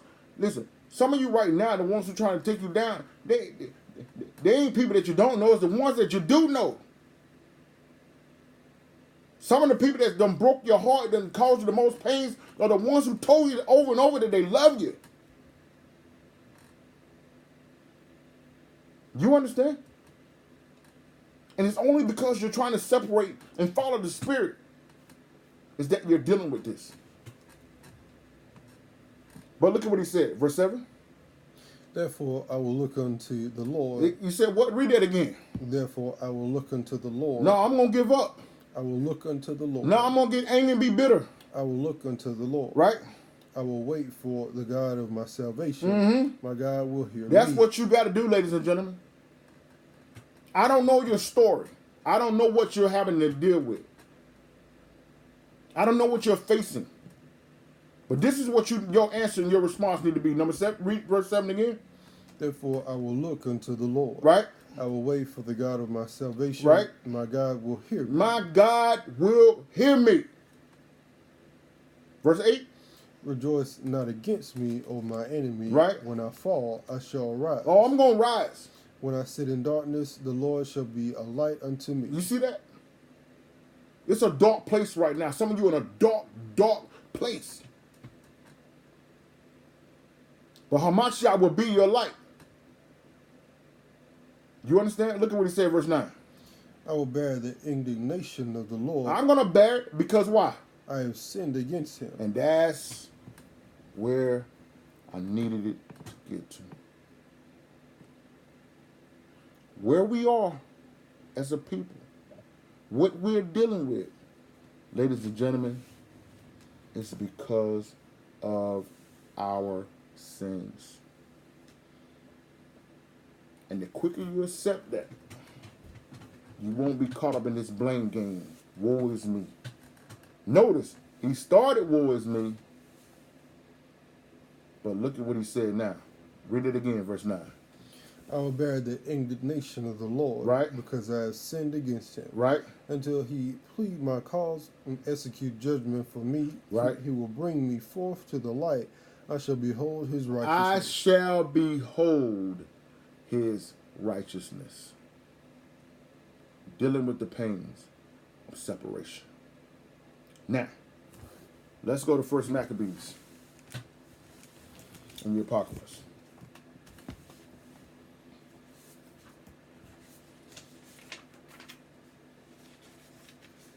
Let's go to First Maccabees.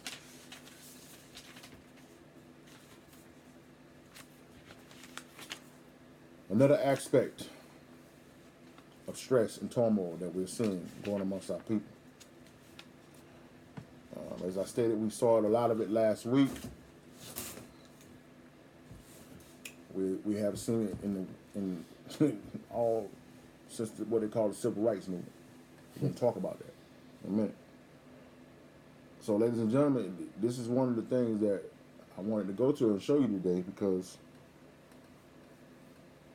the quicker you accept that just because someone looked like you and had the same experiences as you, went through, the same type of,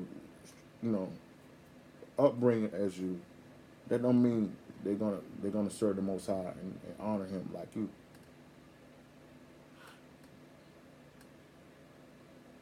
Ladies and gentlemen, this ain't no black movement right here. You gotta accept that. I know that's what it come across as sometimes. This ain't no black pride thing here. This is an awakening of the Most High Yah. This is an awakening. And as I always tell people, and I know my parents can speak of this, you got multiple children, when it's time to get them up for school, you come in there in the mornings, you wake them up. Some of the kids, you wake them up, you call them one time, they're going to get up out of bed, get to work, doing what they got to do to get ready. You got the other child that's going to throw that cover right back over his head so they can remain dark in there, so you can go right back to sleep. You got to come back, and come back, and come back. Well, ladies and gentlemen, the Most High has sent His Spirit to wake His people up. And some of the people on purpose don't throw that cover back over their eyes so that they can remain asleep. They don't want to wake up. That dream world, that matrix that they're in is great. And they don't want to wake up.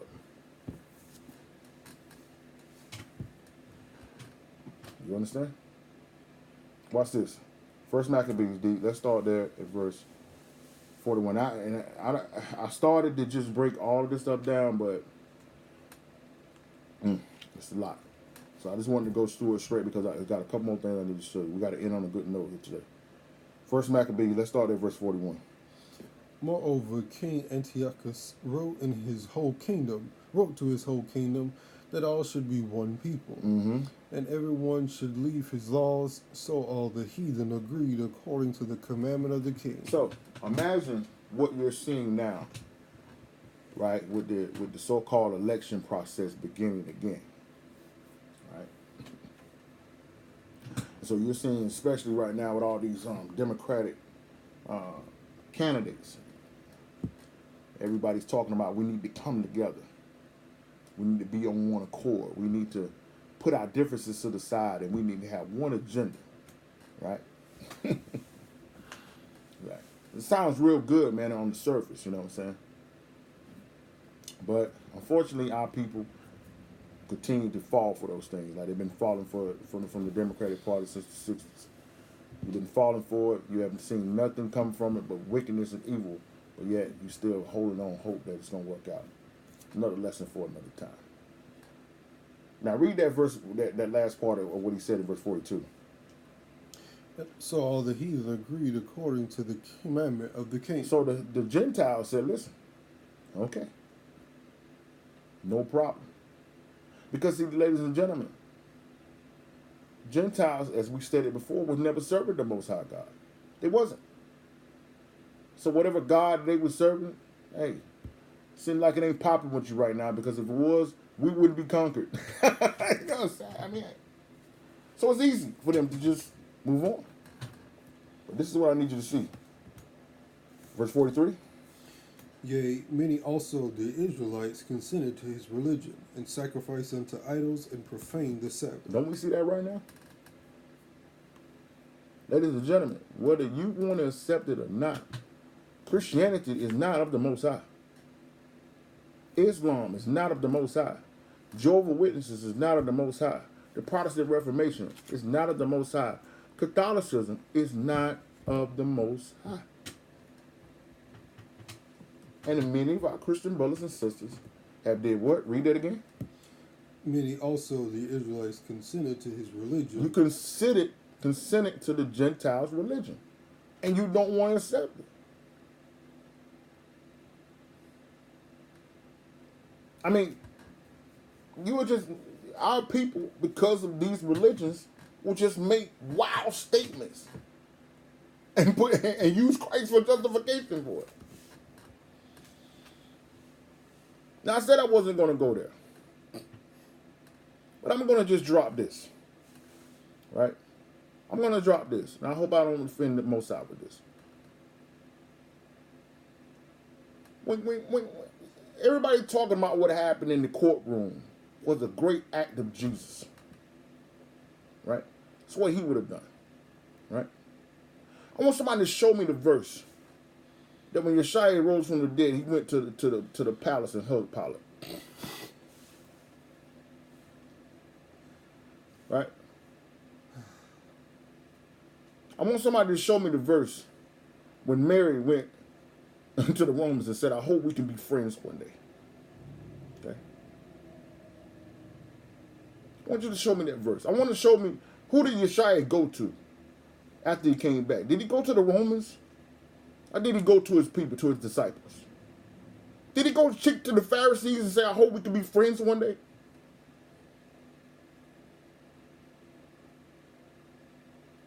You understand?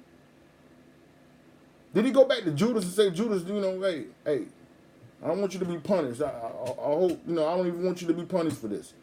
I know you betrayed me. Don't hang yourself. Don't go to hell. No, you won't find those verses.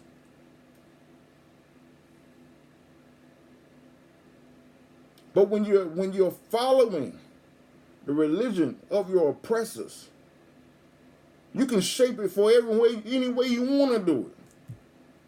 Because it'll make you feel fuzzy inside.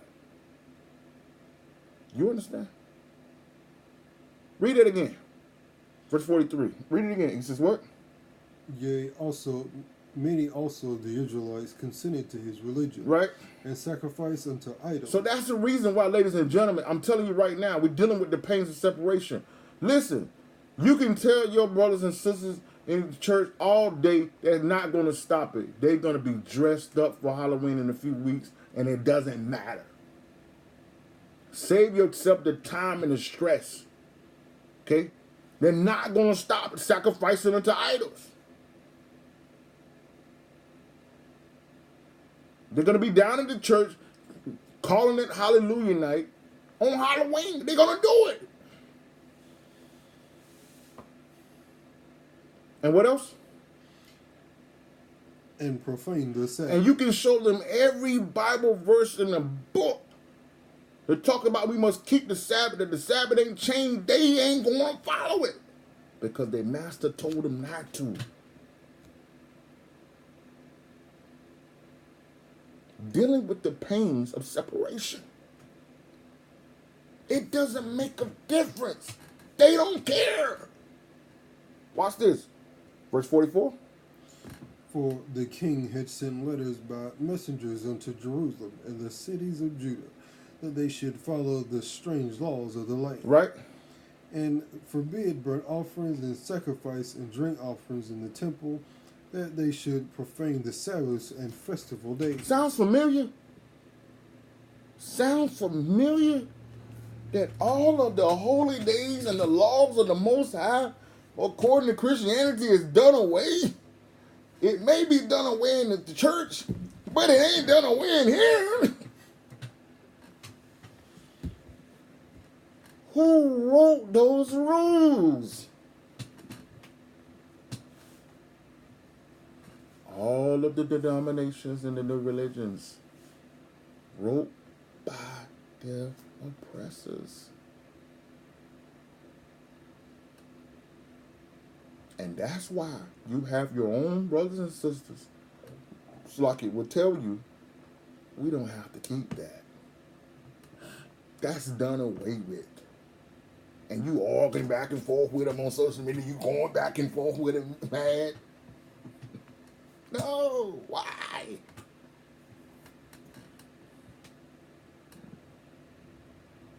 Some of you every day are mad when these guys have chose their side. You understand? Like we told you the other week. There's a difference between the children of Israel and the remnant. Everyone, every so-called black man, every so-called African American woman, every so-called Mexican, every so-called Puerto Rican, every so-called Haitian and Jamaican, Native American, the Latinos, and people of West and South Africa, the Aboriginal Australia, our peoples of the South Seas, and those that are scattered all over Europe and Asia, and the so-called Cubans. These guys are the 12 tribes of Israel. But the only ones that are making it to the kingdom is the remnant. You understand? Watch this. Verse 46. And pollute the sanctuary and holy people. Right? Set up altars and groves. Set up what? Altars and groves. Everywhere you go in the so-called black community, you have a church that has the name Grove in it.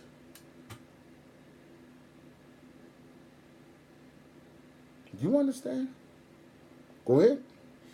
And chapels. And what? Chapels. And chapels. All of these things were used to celebrate the gods of the Gentiles. And what else?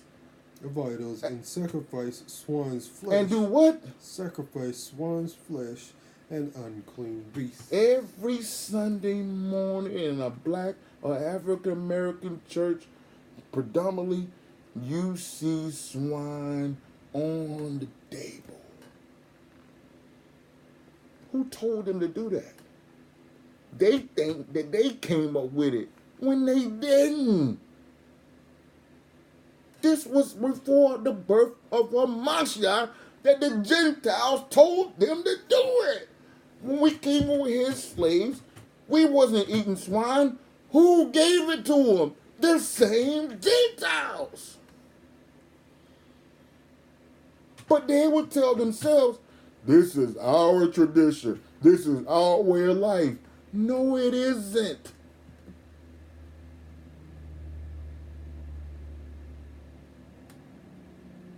So the sooner you accept that everyone is not going to choose the Most High, you will have less stress and drama in your life. Watch this. Verse 48.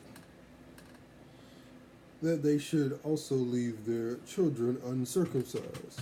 Notice that there was a time that all insurances, whether it was the regular insurance through your job or Medicaid, when your son was born, you automatically got them circumcised. All of a sudden now, they don't do that no more. Coincidence? I think not. And many of our people, because they ain't covering it, I ain't finna spend that money to do it. See what I'm saying? That don't even matter, man. What they got to do with that? What they got to do with Christ crucified?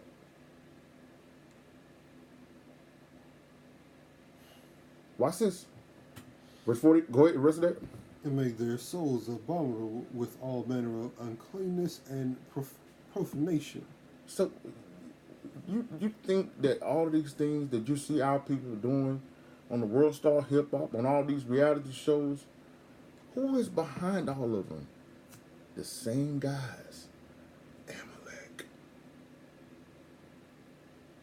Y'all think that power and love and hip hop and empire and half and half nots and all of these shows that you see our people on, these great shows that everybody loves, go read the credits. Go see the real producers.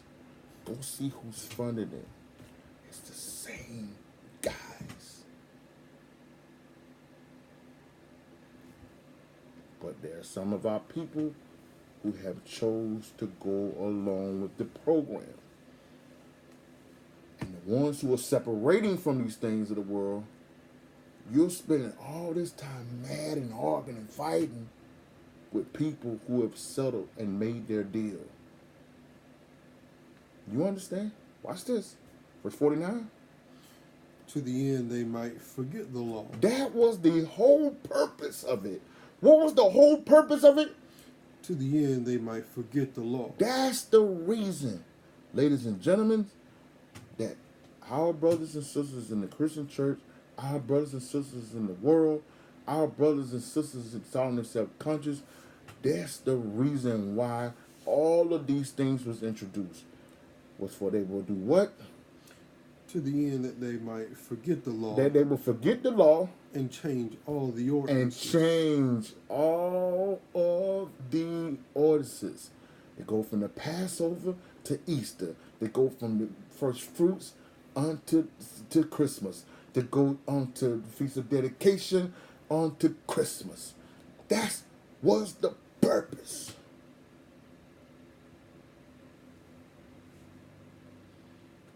And until you accept that, you're going to be stressed out all the time. Verse 50.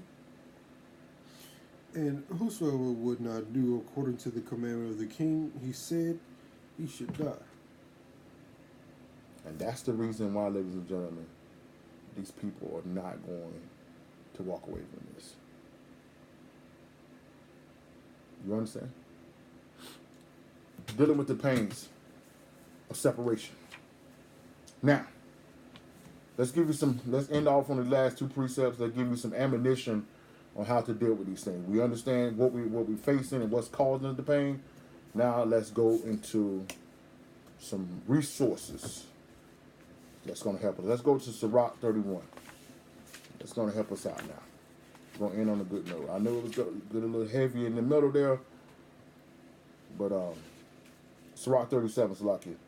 Go to Sirach 37. And this is going to be some things that's going to help you out through these tough days.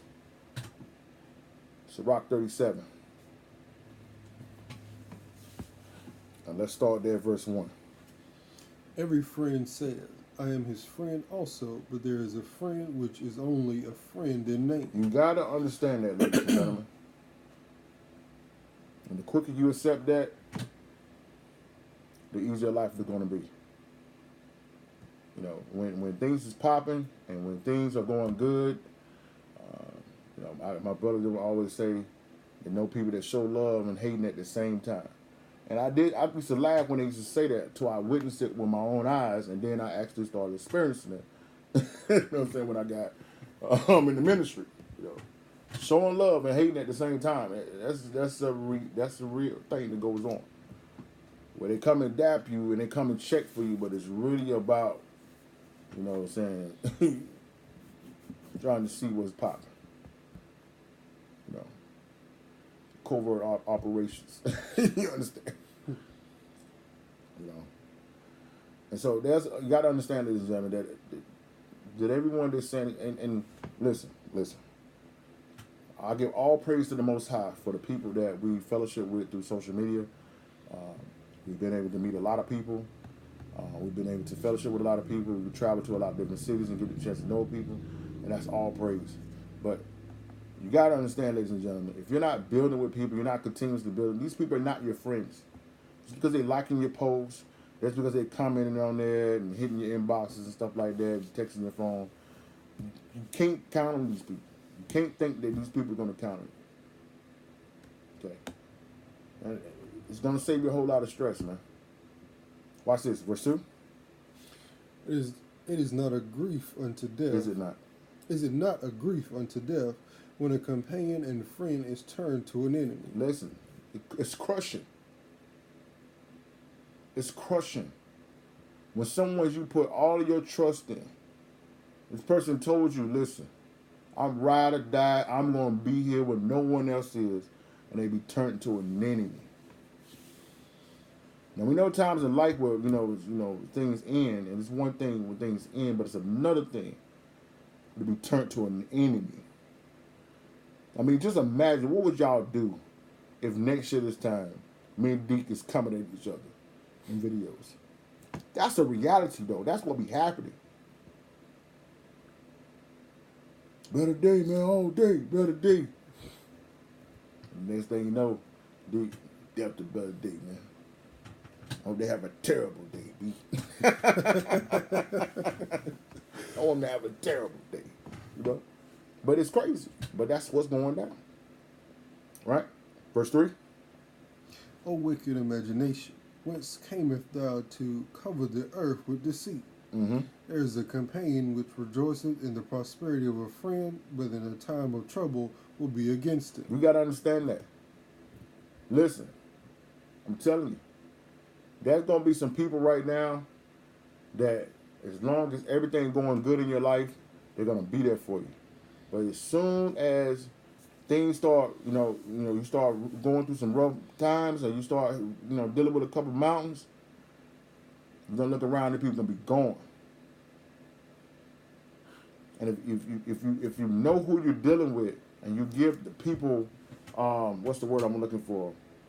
Appropriate amount of access to your life, you put them in the appropriate positions, then this won't be that big of a deal when these situations happen. But what is happening is, a lot of times we're not allowing the Spirit to determine, so we're just giving people full access to your life, full access to your life, full access to your friends, full access to your families, full access to everything. And then when these things hurt, it hurts more because you done open the door to someone that should have just been in the outer gates. You feel me? Watch this. Verse 5. There is a companion which helpeth his friend for the belly, and taketh up the buckler against the enemy. You see that? So there's gonna be some people that's gonna be, listen, they'll fight, they'll come at you, they'll protect your name. They'll ride for you. They won't let nobody say nothing bad about you, but they're only doing it because you're feeding them. They're only doing it because you're bringing something to them. But if that ends,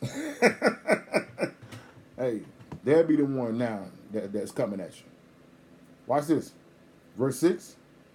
Forget not thy friend in thy mind, and be not unmindful of him in thy riches. So the one that is actually protecting you, the one that's actually holding you down, read that again. He says what? Forget not thy friend in thy mind. You can't forget that friend in your mind. And be not unmindful of him in thy riches. So this is what happens a lot of times, ladies and gentlemen. What happens is that we have people that are with us when we're on the bottom, right? You struggle together.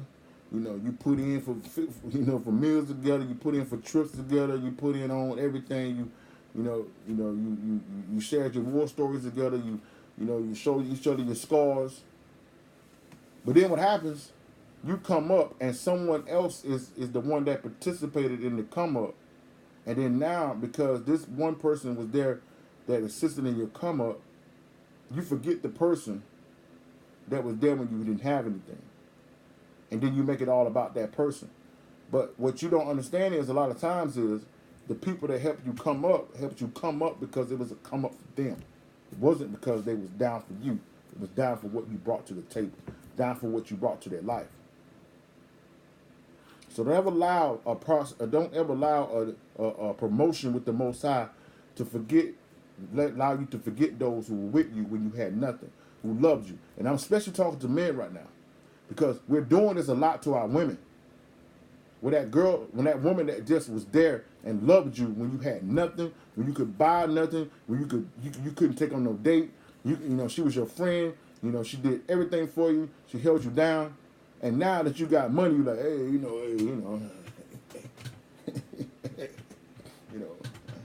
I got different options now. That's wicked. That's wicked. You understand? And now, when you bring on this eye candy, listen, that's all she's ever going to be. Eye candy don't cook for you when you're hungry. Eye candy don't take care of you when you're sick. Eye candy don't be there to rub your head when your head hurt or help you through tough times. She ain't gonna do nothing. She's just gonna stand there and look good. And when you ain't popping, we're gonna move on. You understand? Be careful with that. Verse 7. Every counselor extolleth counsel, Right? but there is some that counseleth for himself. Beware of a counselor, and know before what need he hath, for he will counsel for himself, lest he cast a lot upon thee. Let's go back to verse 7. I need to bring something out in there. Every counselor extolleth counsel. So, every counselor, every person that's pouring into someone, you need to have someone pouring into you. Another one of the aspects of the problems that we're having, especially amongst Israel right now, is that we are pouring a lot into our loved ones. We're pouring a lot into our friends, but we don't have someone that's there pouring into us. So you're taking on all these people's problems. You're taking on all this burden of people, but who is taking on your burdens? Who's helping you carry your load? You understand? As much as you're pouring into people, you need to have someone that's going to pour into you. Go ahead, read that. Go ahead with that. But there is some that counseleth for himself. But see, there's some people who are only coming with advice because that advice is going to help them out. Watch what he said, verse 8. Beware of a counselor, and know before what he has need, before what need he has. Mm-hmm. For he will counsel for himself, lest he cast the lot upon thee. You see that? Now, the reason why I'm bringing this out is because you see a lot of these dudes that call themselves elders. You see a lot of them on social media. And a lot of the times, all their messages is always centered around, man, I'm supposed to be following man. You don't need no church. You don't need no elder. And I'm always confused about that. Because if you're saying that man not supposed to follow man and they supposed to follow the spirit, then why are you constantly going live? Why are you constantly making videos? Who are you talking to? And what is your agenda? So some of you have got to the point where you found a place where the Most High is helping you out. And what happens is once that you get with that elder, you get with that congregation, you get with that church, and they start, the sword starts coming out and start cutting you.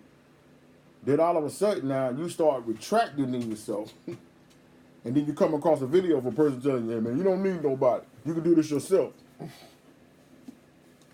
And that sounds good at the moment because you've been corrected. But that person's only saying that because they're trying to heat people to themselves. I don't understand it. If I felt like no man should follow man, why would we make the videos? What is the point? Why would I want you to listen to me? I'm a man. You understand? So be careful with that. It's causing a lot of people drama, and a lot of people's stuff is being affected by listening to the wrong people and these people with agendas. Verse 9. And say unto thee, thy way is good, and afterwards he stand on the other side to see what shall befall thee. You see that? Have an agenda. Verse 10. Consult not with one that suspecteth thee, and hide thy counsel from such as envy thee. If people got a problem with you, if people are always questioning what you're doing, you don't need to take no advice from them. Well, I don't know why you want to do that. But if I were you, I would do this. If they're questioning everything you're doing, then you better be careful with taking any advice from them. Be careful. This is the be careful chapter right here. Watch this. Now check this out right here, verse 11. Neither consult with a woman touching her of whom she is jealous. Listen, man. Listen, okay? Listen.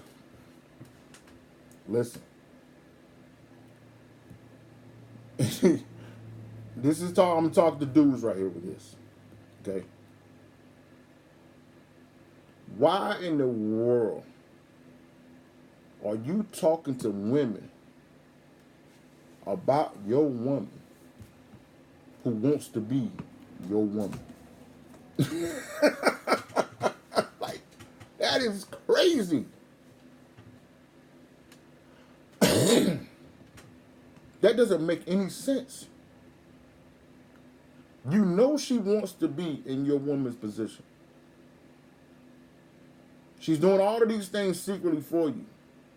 Doing all these secret text messages and inboxes and private dinners and all this stuff, right? And you're going to go to her about advice for what you should do for your woman? That don't make no sense. And you wonder why your relationship isn't working out, because that's who you are relying on for advice. And she's making statements like, if I had a man like you, I wouldn't be even stressing it. That lets you know she not, come on. But dudes are so arrogant and prideful, you want someone to feed your nonsense. You're going to mess around, you're going to destroy the best thing you ever had. Watch this. Go ahead. Neither with a coward in matters of war. Listen. You can't be talking to these guys out here that let people run over them when you're dealing with situations where you got to stand up and be a man. Because he's never going to lead you right when it comes to that. Go ahead. Nor with a merchant concerning exchange. Listen, man. These hustlers out here, you dealing with these guys, you saying like, what should I do? He's only going to talk to you in the best benefit of what's going to be for him. You're talking to a person who sells houses and say, look, what do you think I should do? Yeah, go take out this loan for 29% interest. Right? Go ahead. Nor with a buyer of selling, Mm-hmm. nor with the envious man of thankfulness, Mm-hmm. nor with an unmerciful man touching kindness, Mm-hmm. nor with the slothful for any work, Right? nor with a hireling for a year of finishing work, Right? nor with an idle servant of much business. Right. Hearken not unto these in any manner of counsel. In any manner of counsel. Right? Verse 12. But be continually with a godly man, Right. whom thou knowest to keep the commandments of the Lord. Read that again. But be continually with a godly man, whom thou knowest to keep the commandments of the Lord. Right? Whose mind is according to thy mind. Right. And will sorrow with thee if thou shalt miscarry. You see that? So, ladies and gentlemen, just because they're saying Shalom, just because they're saying Kwam Yasharala, just because they're saying Shabbat Shalom, that don't mean you need to be taking advice from them for anything. You better know that they're keeping these commandments because you're dealing with them. You better know that they're about the Sabbath and the holy days because you're with them. You better know that they follow Hamashiach and the Holy Spirit because you're dealing with them. These are the people that you deal with. These are the people that you take counsel from. These are the people that you stand and build with. Other than that, from a distance. You understand? Watch this. Verse 13. And let the counsel of thy own heart stand, for there is no man more faithful unto thee than it. You gotta understand. Sometimes when you get down to the end, you gotta make decisions best for yourself.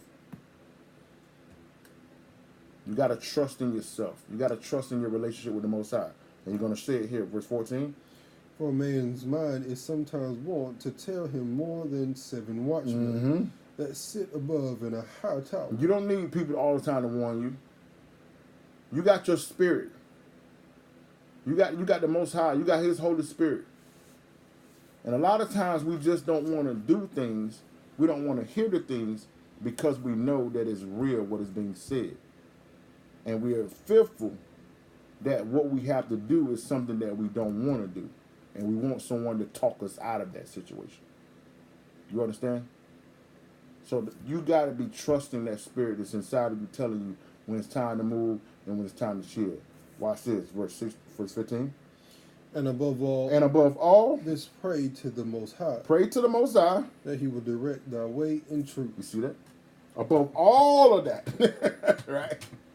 Pray to the Most High, and He will direct thy way in truth. Dealing with the pains of separation. Now, let's go ahead and end this thing off. Let's go to Isaiah 40. And we're going to end in Isaiah 41. Isaiah 40. And we're going to end in Isaiah 41. So I pray and hope today this has been a blessing to you guys. I pray and hope that it has helped you stand.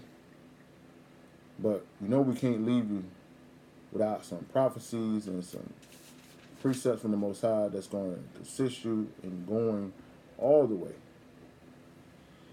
And when these days get tough, I want to leave you with these things right here that's going to make sure that you can make it regardless of what you may have to face.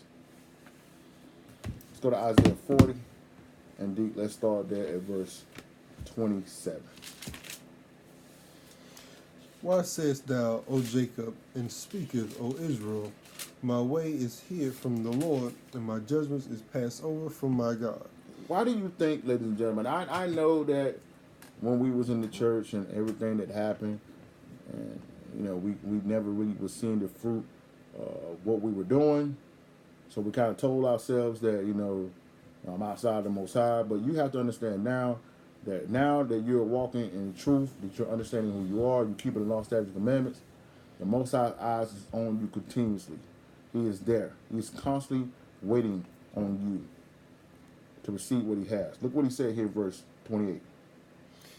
Hast thou not known, hast thou not heard, that the everlasting God, the Lord, the creator of the ends of the earth, fainteth not, neither is weary. There is no searching of his understanding. Listen, man, the Most High ain't like people.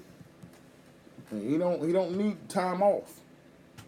He never gonna tell you like, yo, I would have got to you, but I had some other things going on. You're not gonna be like, man, I meant to call you back, but man, I messed around and fell asleep. Nah. Most High ain't never weary. He's always there. Give me that Psalm 46:1, D, right quick.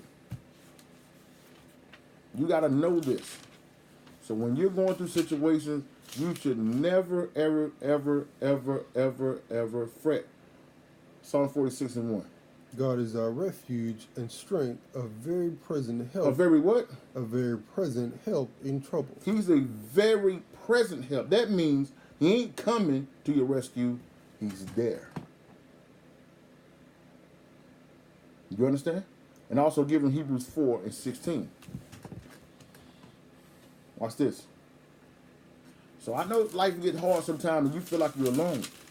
But you ain't never alone when you chose the Most High. Watch this. Hebrews 4:16.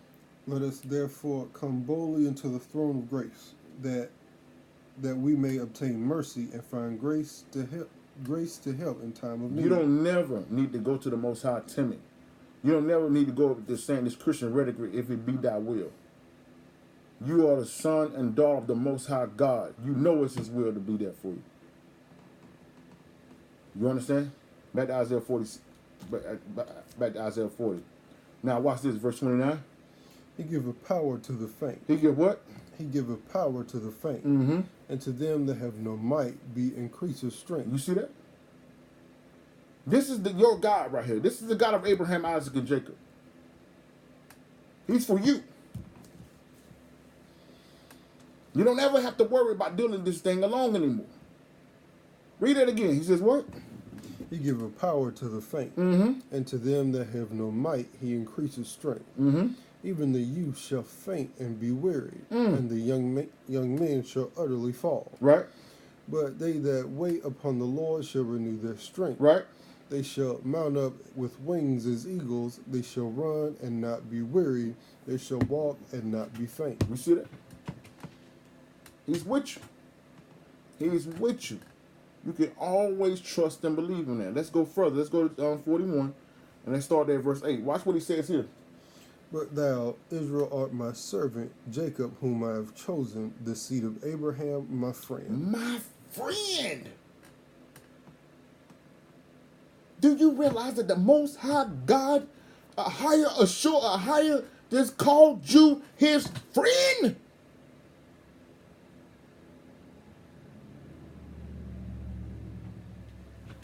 He ain't saying that about nobody else but Israel. You understand? Dealing with the pains of the separation. That's how you deal with it. By knowing who you are. Watch this. Verse 9. Though whom I have taken from the ends of the earth, and called thee from the chief men thereof, and said unto thee, Thou art my servant. Thou art what? Thou art my servant. Uh-huh. I have chosen thee, and not cast thee away. I have not cast thee away. You understand? Yeah. It's lonely. Yeah, it's hard. But he's with us. He's with us. Watch this. Verse 10.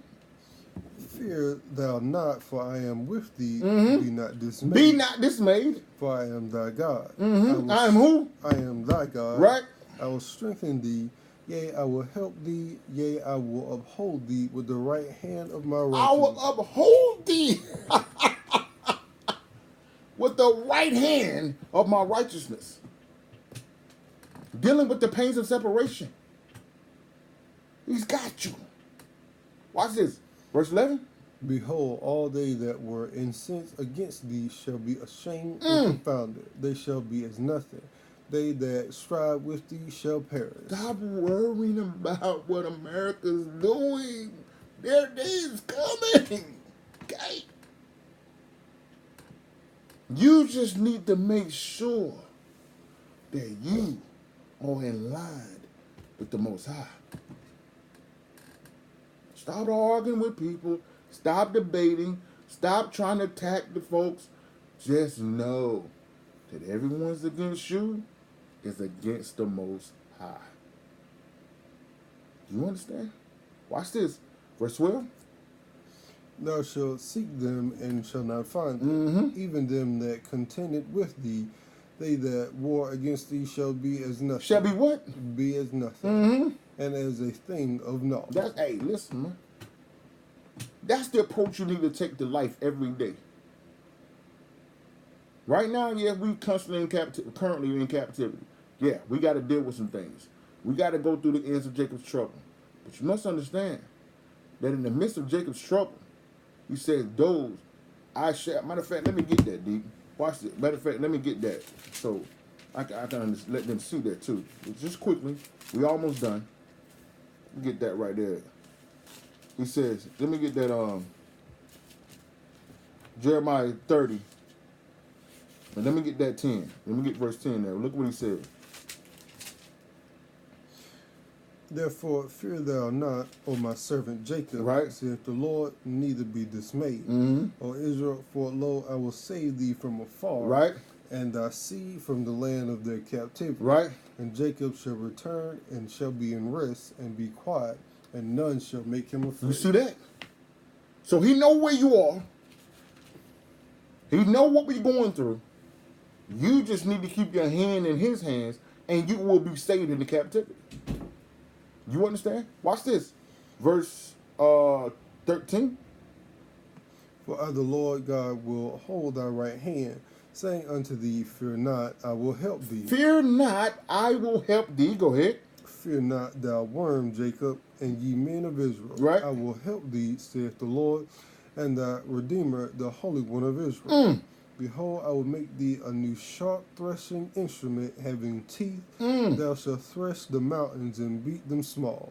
Thou shalt make the hills as chaff. So listen, ladies and gentlemen, that's the same thing that Yeshua said in Mark the 11th chapter, verse 23. He said, if you speak to the mountain and not doubt that the mountain shall be cast in the sea, you shall have whatsoever thou said. Well, the Most High said here, I'm going to make you a threshing hole that you're going to be chopping the mountains down. There ain't nothing that can be put before you that you can't overcome. What else? Watch this. Verse 16. Thou shalt fan them, and the wind shall carry them away. It was a mountain.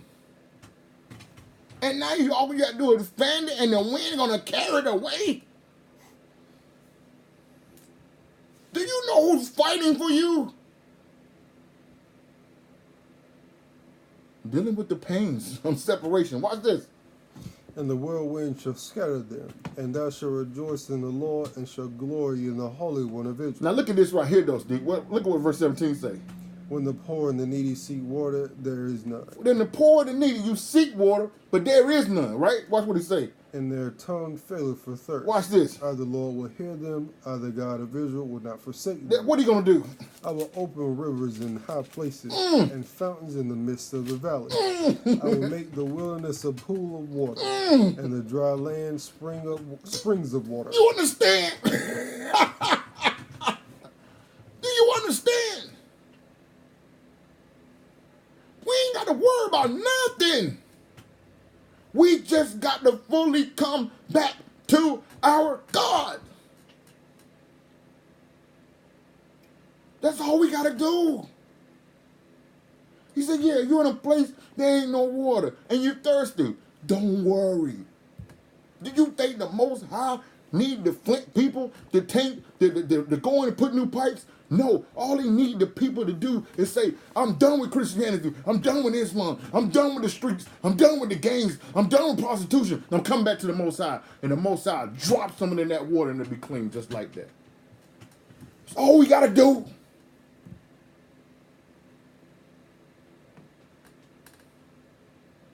We just got to come back.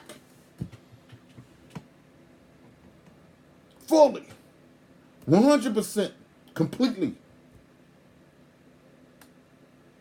Outside factors is a non-factor when you serve the Most High. Watch this. Verse 19. I will plant in the wilderness the cedar, the shitty tree, and the myrtle, the old tree. I will set in the desert the fir tree and the pine and the box tree together. They don't supposed to be able to grow in that environment. It doesn't make a difference where you are, what land you live in, who's in charge, what rules are.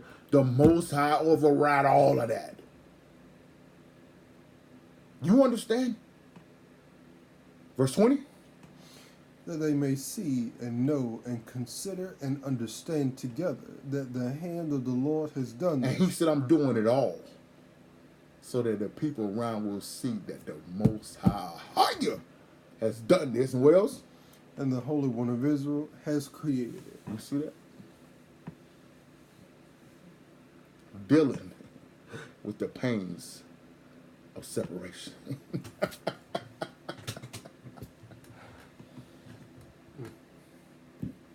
I like to give all praises, all honor, all glory to a higher Bahashem Yeshaya Rawawat.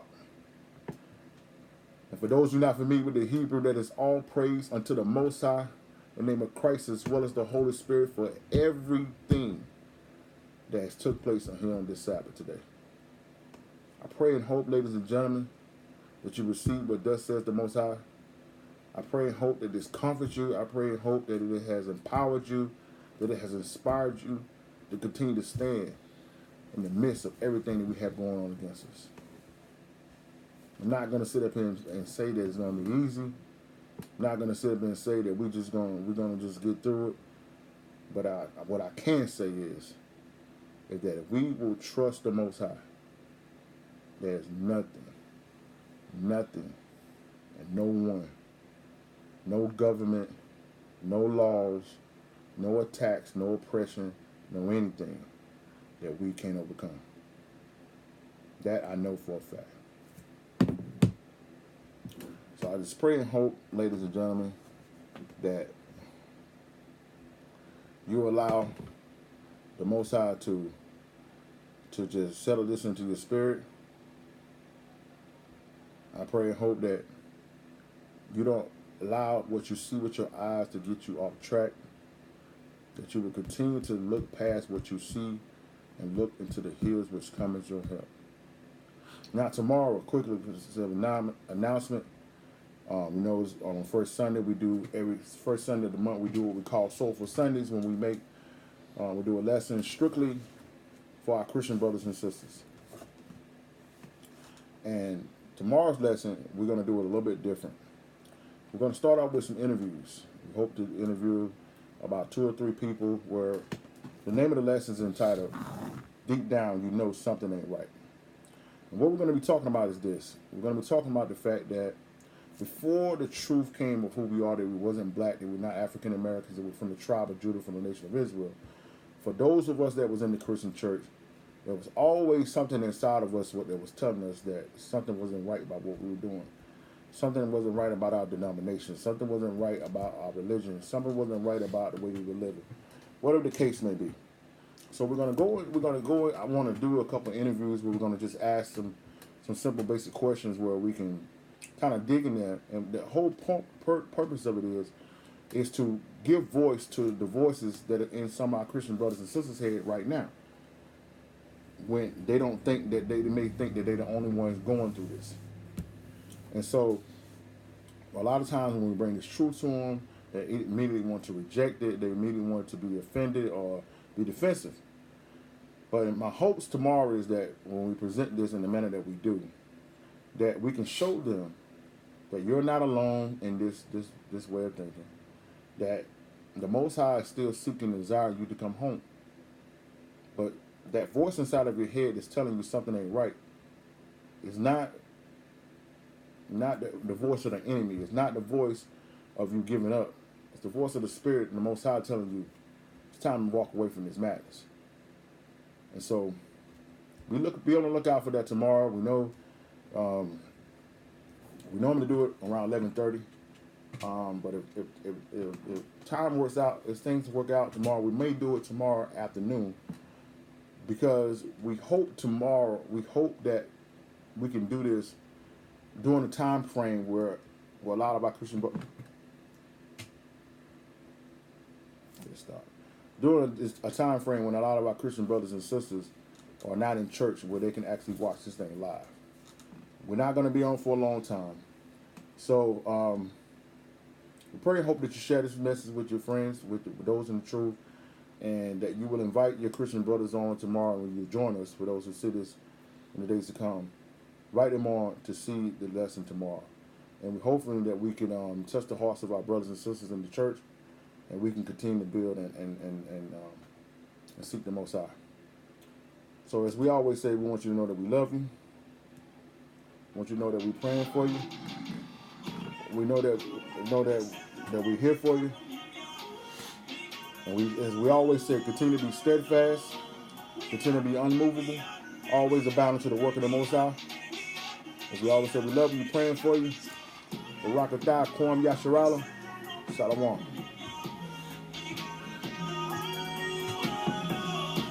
We up next.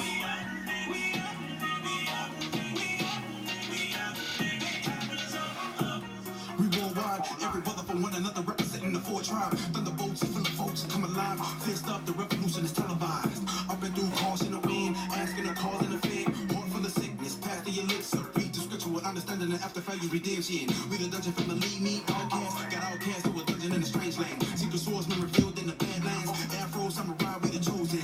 Running to the hood, tell the people. 3 times, no lie, hold a cockroach. Peter Pickle got himself into a pickle. He this place, y'all, we the people. Right now they got us on the bottom, but I'm telling you that we up next. When the time comes, they won't know what hit them. Unusual suspects. Right now they cut checks to the people greedy and pain. But encouragement to my kinfolk, cause your suffering ain't in vain. I see kings, I see priests, I see the risen, never slain. I see power, I see peace, I see the sunlight with no rain. I see the greatness of our majesty and how we rose again. This right here offer you if you would. All right, well, Kwam Yasharala, fam. Shalom, shalom.